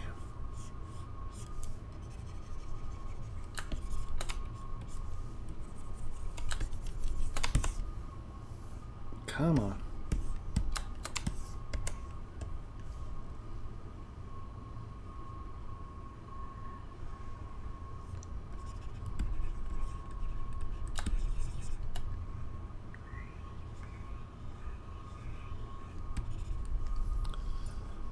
Oop.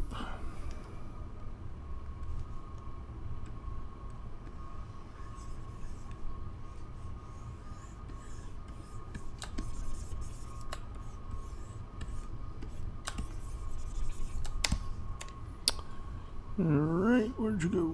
Doop.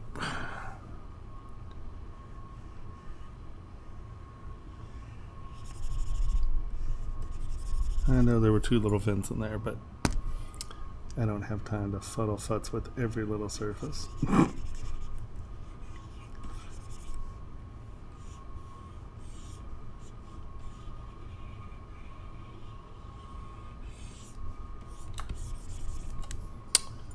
plane or flatten.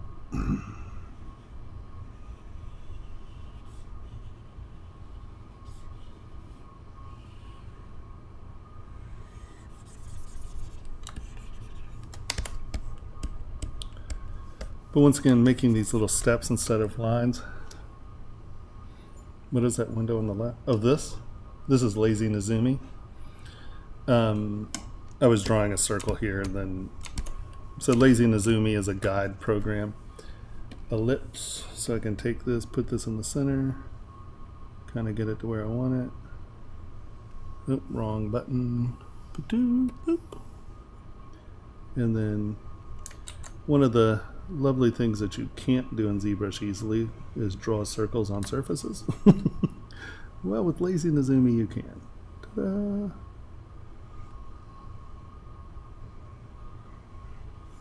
Alright. Fill that in. And then H polish and knock it all back down so it's a little step.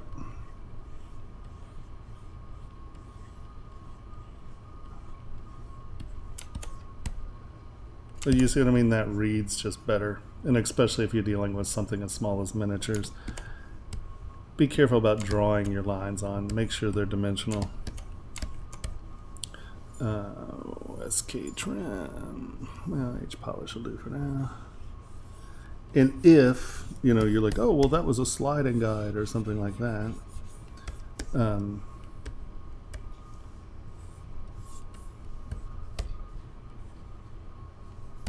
Then you can just come back in. Like if you want that trough, it's, yeah, no, it's the greatest thing in the world. It's awesome. You know, if you need a trough, which is fine, because sometimes you do want details like that, I would still put it on a step, right? Because it's going to allow it to read better.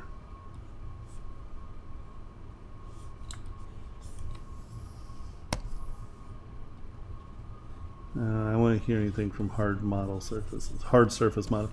Tomas, you made that so organic. Right, so you can still have your little trench in there, but I would still put it on a step. And this is also where I would use twist instead of cutting in, and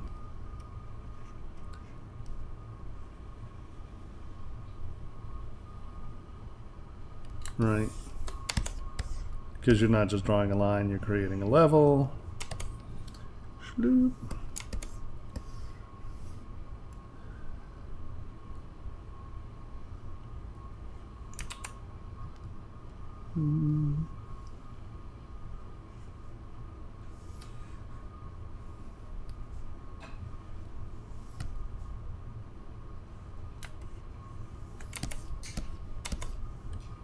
Get a little more dimensionality because that's going to be super tiny.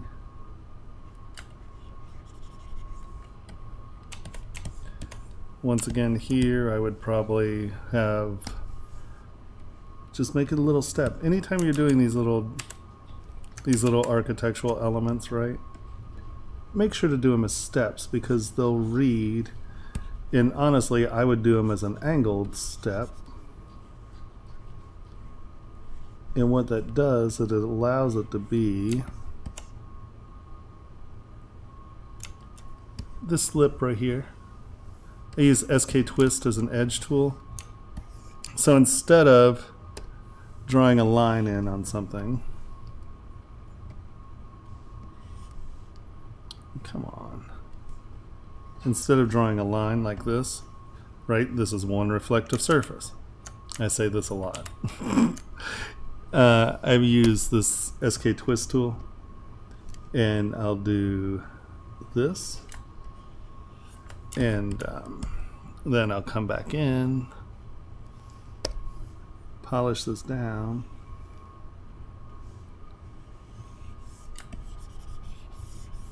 come back in with SK Fill, fill that in.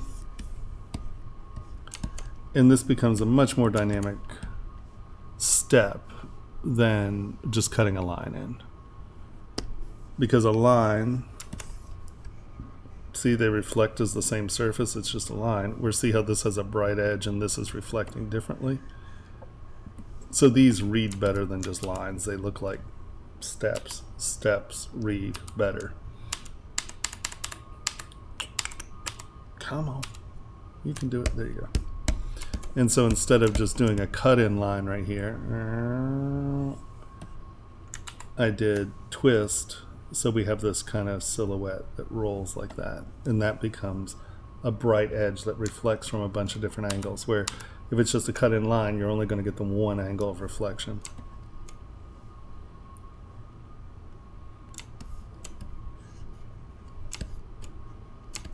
Oh, you mean like right here? We'll just cut a big old line in there. No.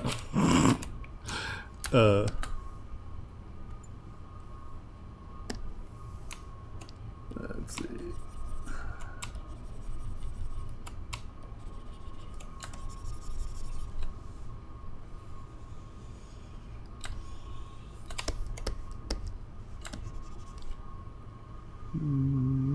Whoa, what is going on there?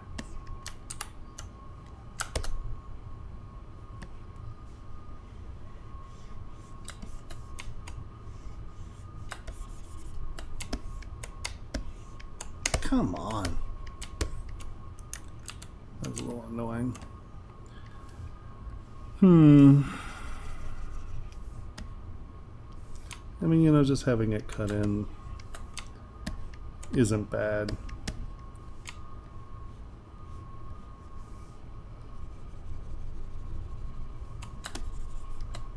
Then maybe that's way too much.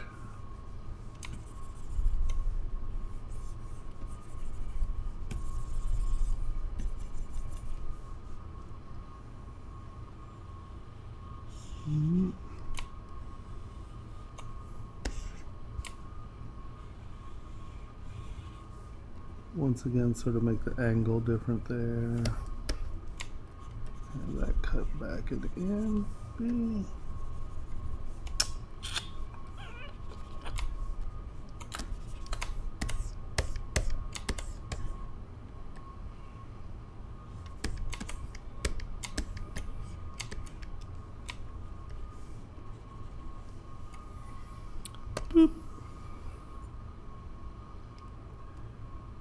Yeah.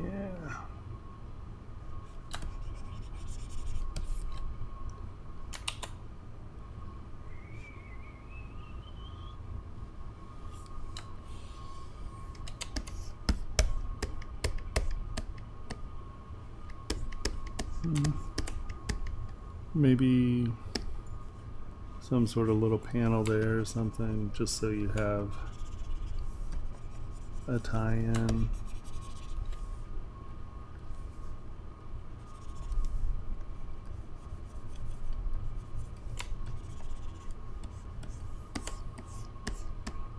Nope. Nope. Yeah, I think you're better off just going with... Oh.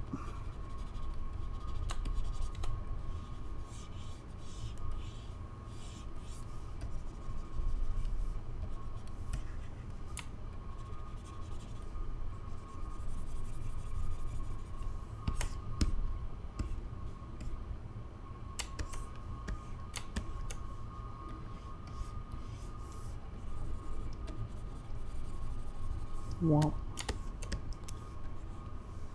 Yeah, maybe something like that.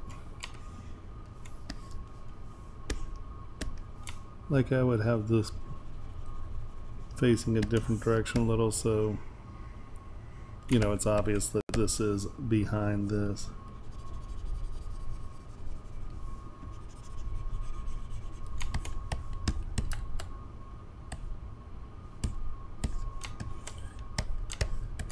I would put something here just so you don't get this just flat unfinished surface. Cut that back.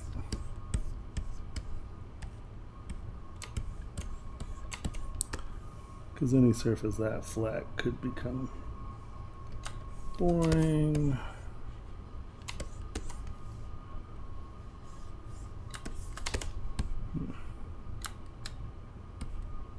Yeah, I think when we get back in here, that stuff holds up a little better.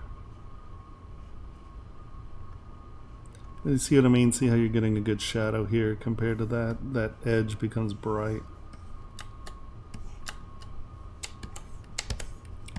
Yes, they do. They always read better. And, you know, this is someplace where you could feasibly, you know, once again, it all depends, but this is where texture becomes something that you can really play with.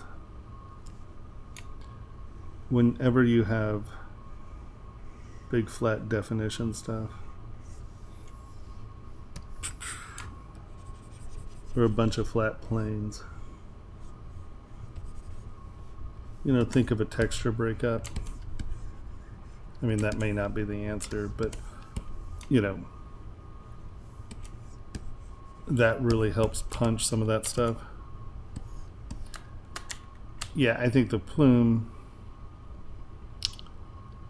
you know, since it is a Centurion thing, I would probably, boop, just give it some of this inclination.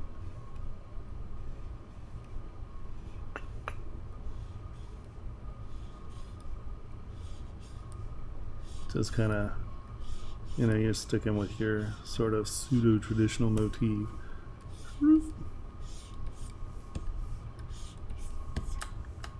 Or make them ridges. There's a skull. How much more fantasy do you want? I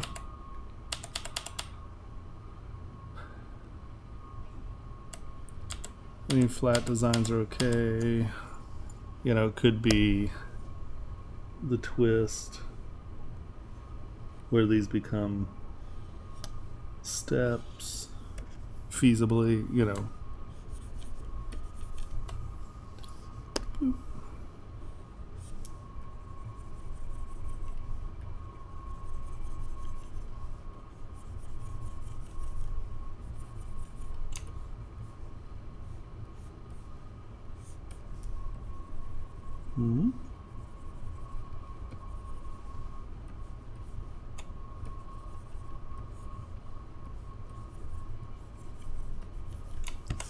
You know, maybe something like that, and that keeps it sort of mechanical.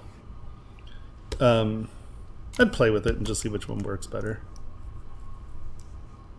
And then once again, I would probably put an angle on that edge, just so you get a little framing for the plume, just so it doesn't look like just a rectangle under there. That's an interface with that plume. Right.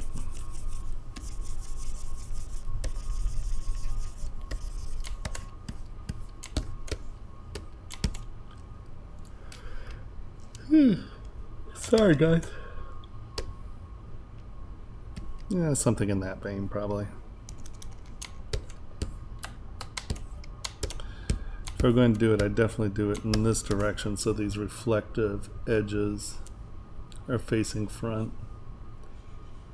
I'd say it's a little counterintuitive. Intrinsically, I probably would have thought of doing it in the opposite direction, but you see that way when it's facing you, you're getting those bright edges right there. Yeah, bright edges.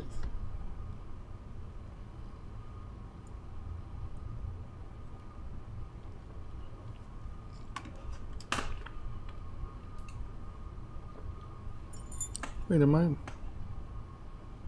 did I miss a bunch of stuff?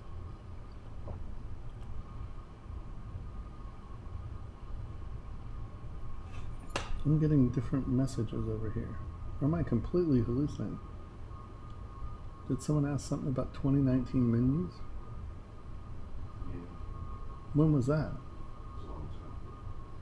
Wow. Sorry, I didn't mean to blow you off.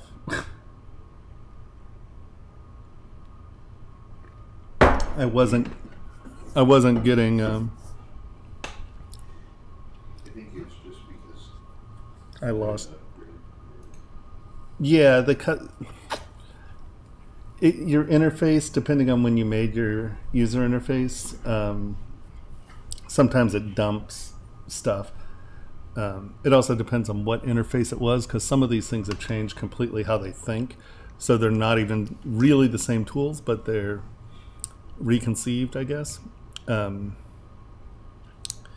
Yeah, I think that is your option. Just remember steps, my friend. That's the key. Anytime. Oh, scheiße, Liebe.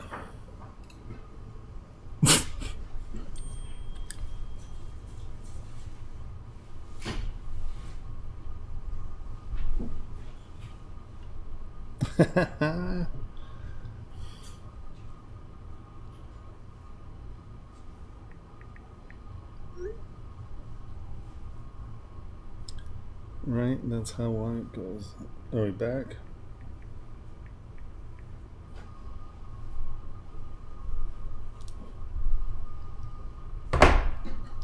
Okay.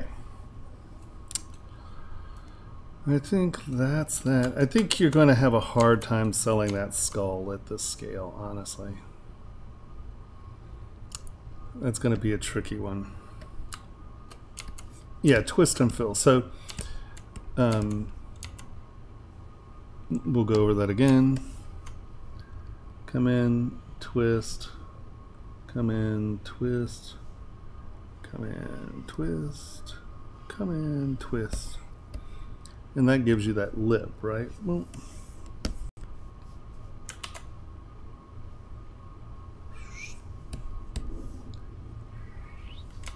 you must make sound effects or you are not sculpting. My story, I'm sticking to it. Right. Then I will lower my resolution, but since some people don't keep their geometry, it makes it really hard to clean their models up.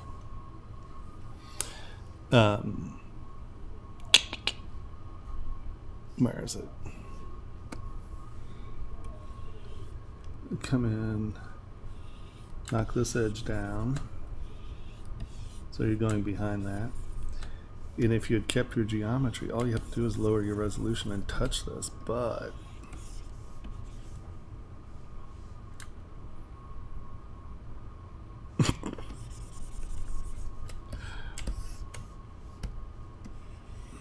right. Oh, that could be part of my issue. There we go. So you cut this back so it's going under. Boom. And all you usually have to do is lower your subdivisions and smooth. And then I do use the SK Clay Fill. Come back in, boop. Clay Fill just gives you a nice, I don't have to think about it a whole lot. You just tap it a few times and it goes right there.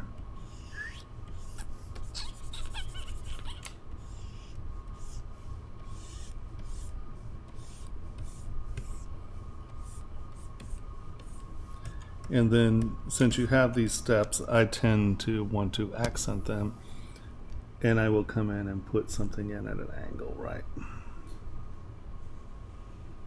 Boop.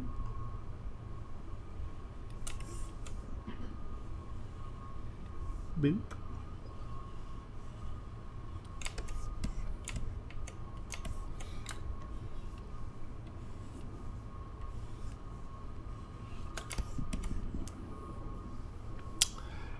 And feasibly come in here and pinch that up a little.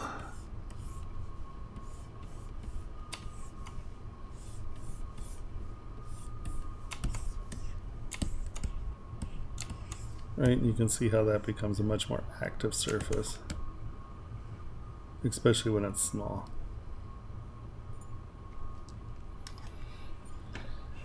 Alrighty, alrighty. Did someone say that if you have any more questions, please ask. Let me double check my Dropbox here and see what we got.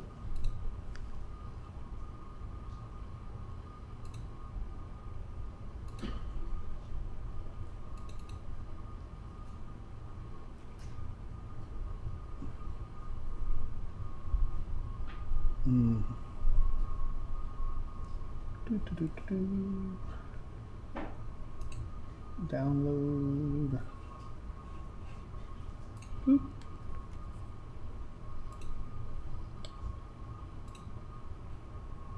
Download.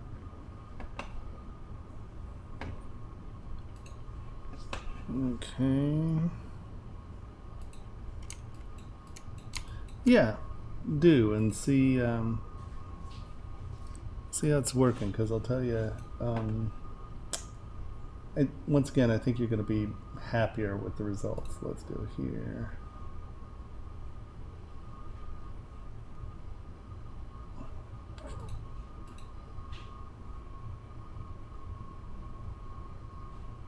Where did those go?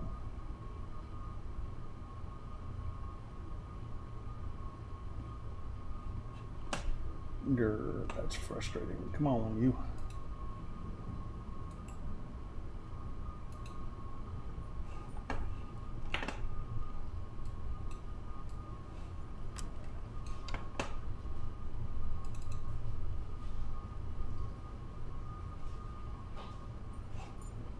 Was that not?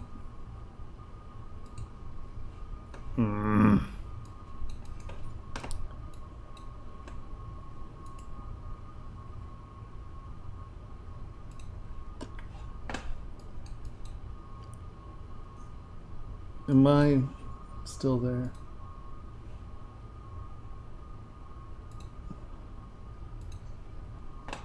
You're killing me here. Killing me, Smalls.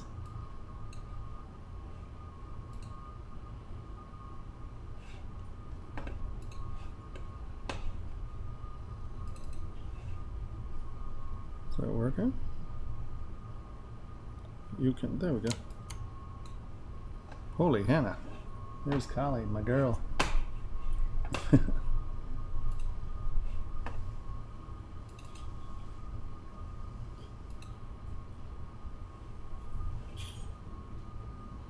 Is the Hero Forge, is that not a...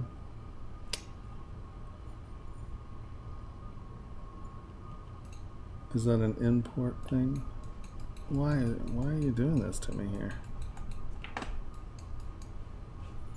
Am I still going? Everything seems to be frozen. I can't tell. Shit.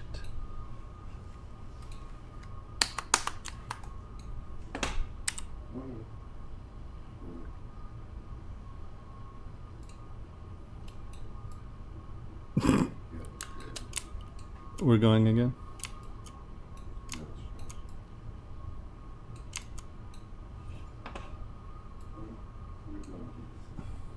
Am I going or not? Yep, you are. Okay. Jesus. Okay, so let's see.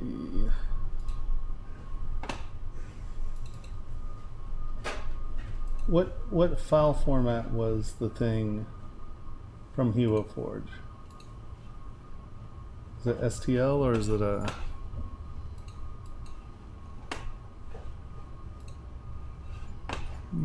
don't know. Let's see. Did I?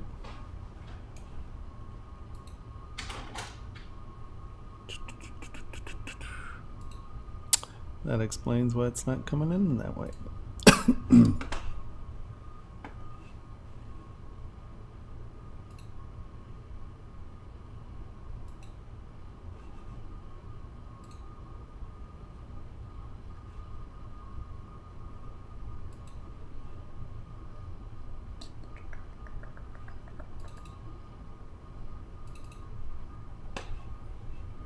Okay. Well, let's look at Kali real quick. Oh no. That's not what I wanted. I gotta remember we can't do that with STLs. STLs wipe out what you have, so make sure you go to a different a different, excuse me. No. That's, grr.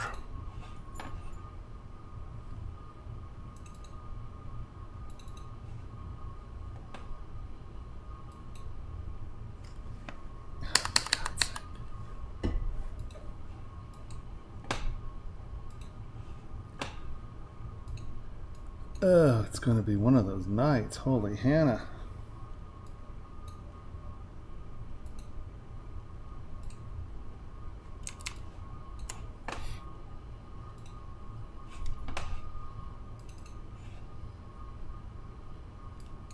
No, it's not red and successful.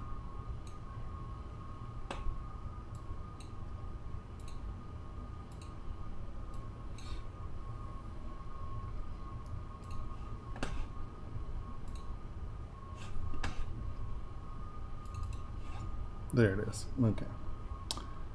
Well, let's look at our collie here.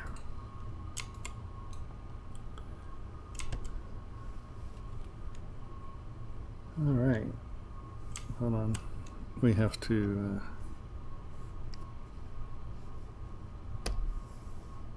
remember kind and gentle folk on Twitch. We're not allowed to have nudity, or they will wipe your thing. Well, this is good. So I like that you have your steps here, like I said. And for the person we were talking to earlier about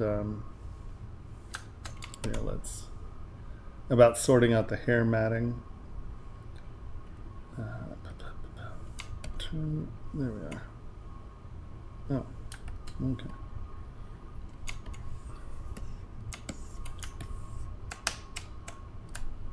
There we go. So you got a good start here. Oh, you decimation geeks. Ah, you're killing me.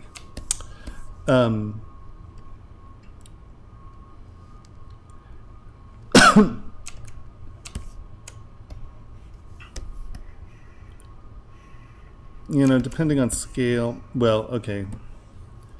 This is going to cause you grief if you're trying to cast it or print it, right? The hole in the mouth.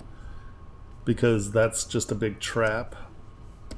So if you're going to print or cast it, you're going to want to make sure that you do not have that undercut set going.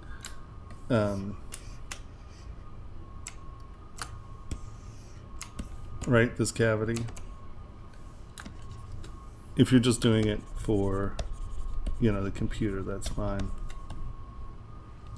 But make sure you don't have that this undercut. You can have a little one, but if you have too much, it'll trap, right? It also depends on how big you're trying to make this thing. Like, you know, if this is,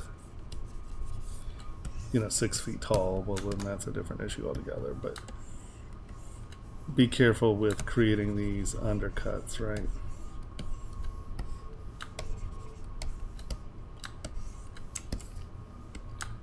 He's looking good though. So for the lion ring, this is what I meant by establish a rhythm for your hair. And then you can come back in and get more detail, obviously, if you need, you know. But establish a rhythm with your mats, and then, you know, you get that. But this is fairly nice. I would say that this is a little bubbly. Like if you came back in and flattened some of this out, and once again, you know, have these be steps as opposed to pillows, it'll read better.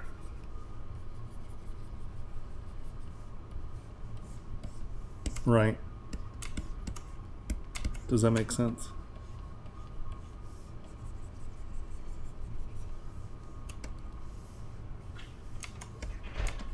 flatten them out, make them steps, and make them, you know, and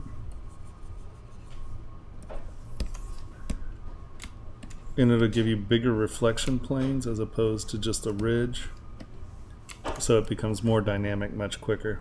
Hey Kermit.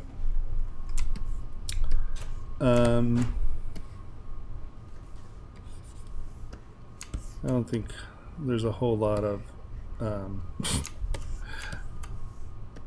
you know, I mean, your anatomy is blown out in Bizarro, which I mean that's what you're shooting for, so there's not a lot really, you know. Once again, just make sure that as you're doing this stuff, think of it in steps,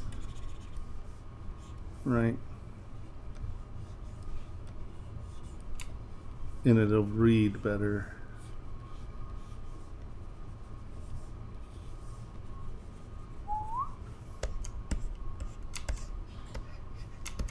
And I tend to do everything pretty square and then go back and soften it, as opposed to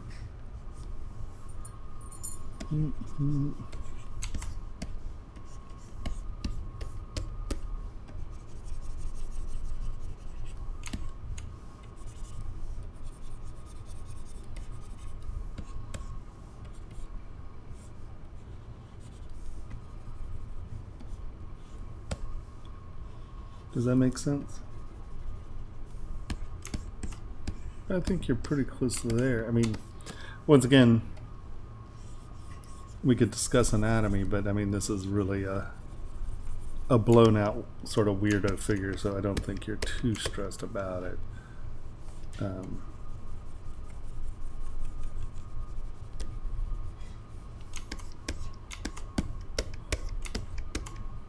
But you can see that once again, doing an initial conception of steps is going to be, it just becomes nice, crisper, and cleaner.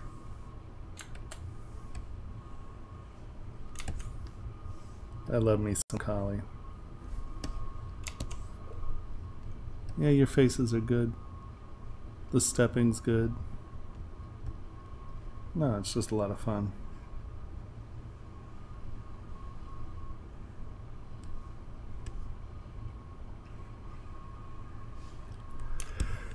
Hey, let's go back to our head here real quick.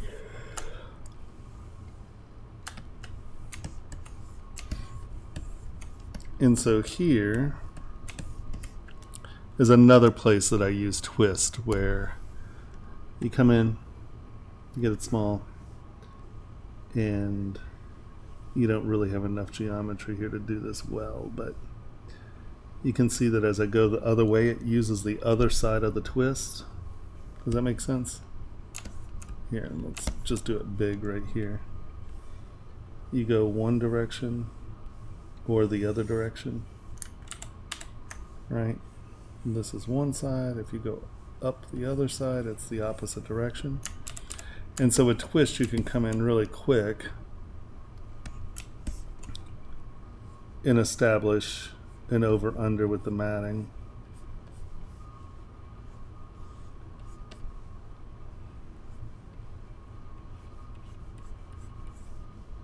If that makes any sense. Shoot.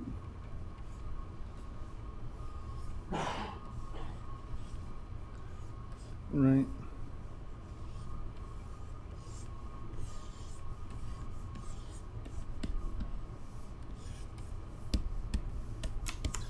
And see, that establishes a in front and in back pretty quick. So that's another place I use twist. Now these are super fun.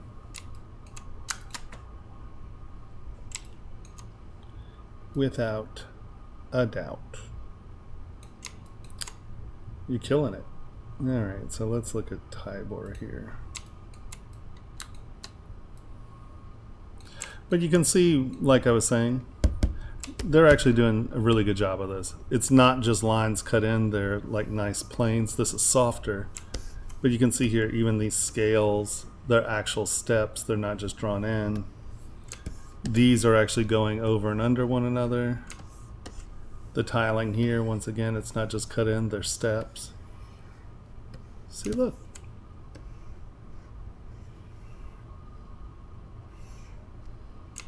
That's nice. It's interesting.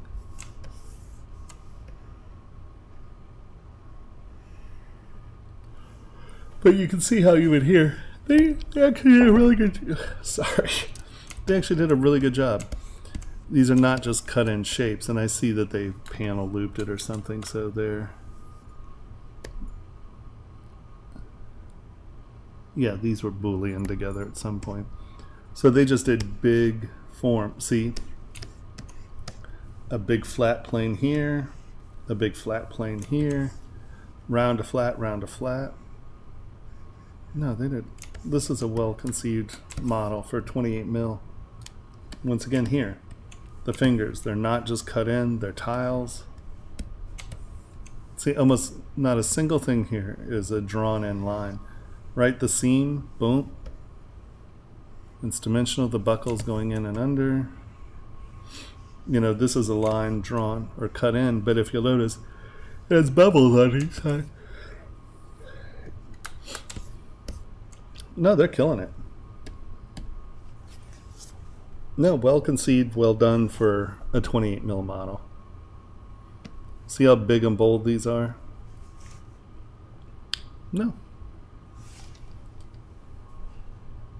Yeah, that's a prime example of a very well conceived model for print.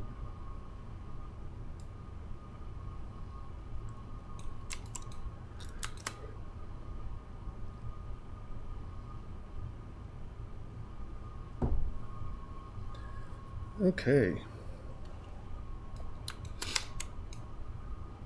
Really, that's great.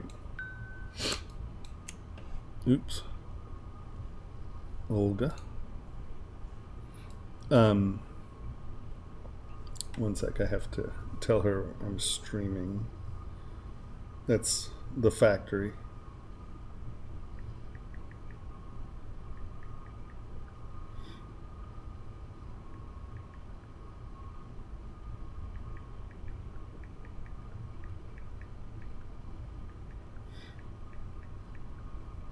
There we go.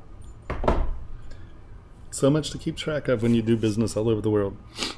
Yeah, no, I'll tell you what, and this is actually a very good model to look at as far as printability and readability at 28 mil. But you can see what I mean here. None of these lines are drawn in. They're all dimensional, right? These are actually steps. They're soft, but you can see that they're different reflective surfaces. Let's go to that metallic again. Boop. And this is what I mean by, see, this does not read as one surface. This definitely reads as a pillow, a pillow, a pillow. Now, I understand why it's soft here because, well, it's a figure. Oh, what's that? Oh, yeah. They were panel looped together. That's a Miss Boolean is what that is. Interesting. When these were Boolean together.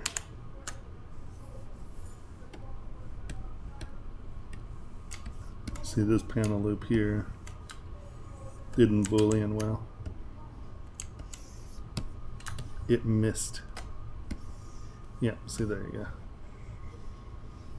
There's an airspace and it didn't Boolean through. Criery. All right. No, that's a good answer for that, obviously. That's nice. They're doing a good job, obviously. And whoever's doing these knows what they're doing in the sense of creating something that small, because everything here is very crisp. You know, even soft. These aren't same planes. Yeah, I would say so. Right, because it's right here. I mean, that's a simple fix. It's not an issue. Goodness gracious, now I've got the yawns.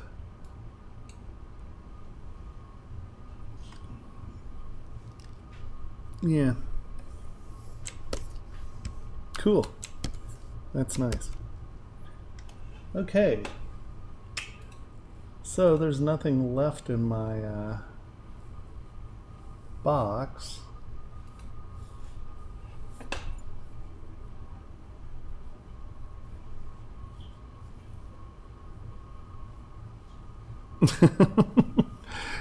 Yes, well, that's not a close holes issue. That's what I would do to fix that is come in, where was it? It was right here. Yeah. I would come in with inflate, just tap this a little so you know that those seams are sort of joining. And then I would go here, nope, go here, remesh by union. And let's see if that fixed the problem. Oops, wrong direction. Nope, not quite. You can see how it's smaller, but I didn't quite get it all. Oh, maybe it did. That's just noise. I think. Auto group. Tap. Split hidden. Yeah, that's all the stuff that was up. It closed the holes, but it left the noise. And then close holes. Hey, Octavio. So there's that, and then let's come up here. Kitco.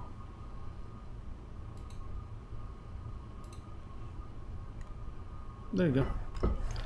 And that's how much it costs to make him platinum. But 5 cents in stainless steel.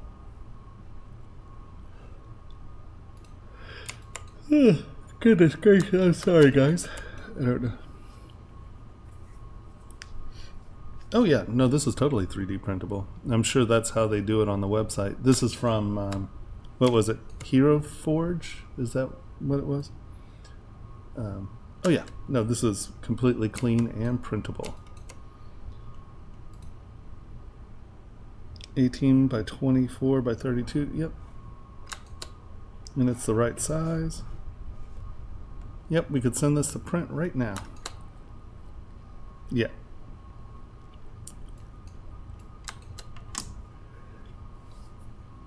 Goodness gracious, I'm doing it. Okay, so it looks like that's all we have for crits. If anyone has any questions, feel free to ask. So I do crits the last Monday of every month. I've been gone for 3 weeks in Thailand, so it's been a little convoluted.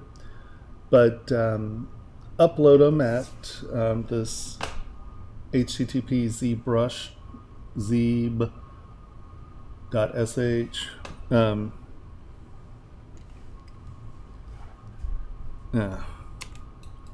Well, yeah, Shapeless. But upload your files. I'll be back next Monday for sure. And we'll be making some jewelry probably.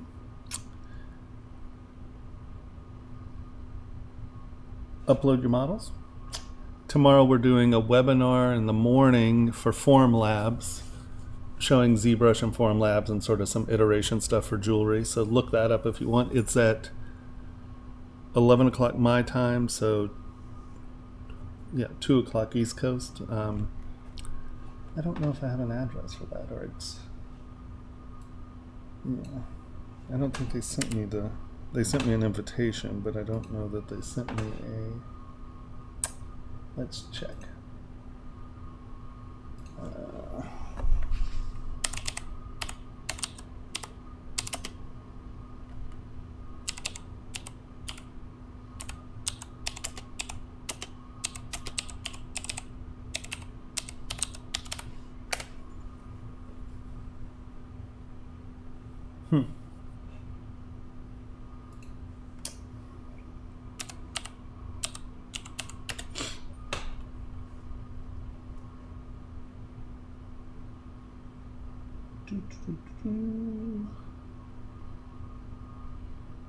Live webinar tomorrow.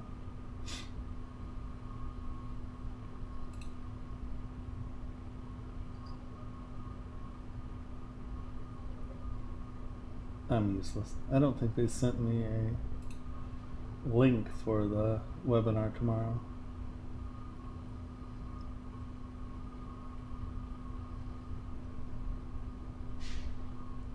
If they did, I am not seeing it.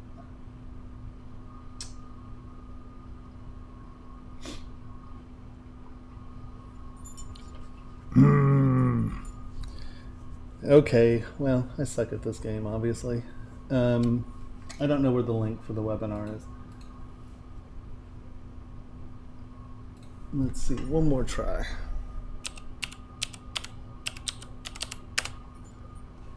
Form Labs.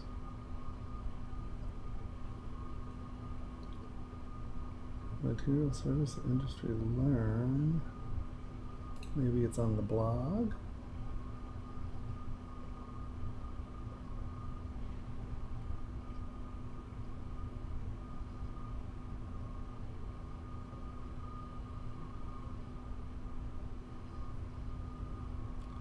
Well, I have no idea where they posted this link. Oh, here we go. No, that's not it. This is the old, these are ones that have already happened.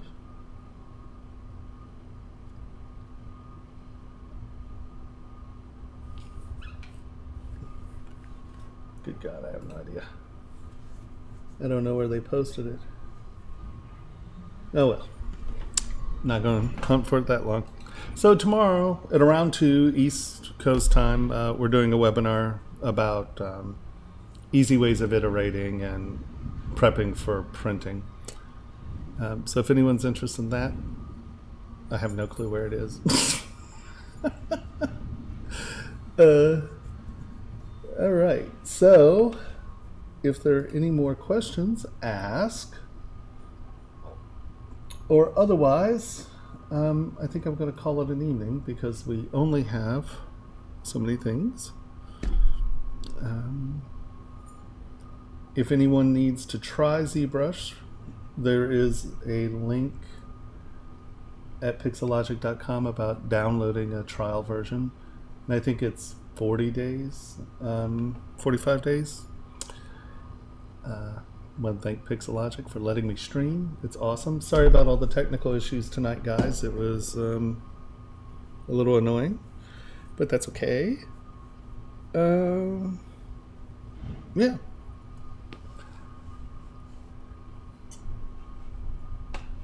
Of course. I mean, that's why I'm here, to try to get this stuff sorted out. Oh, thanks a lot. I appreciate it.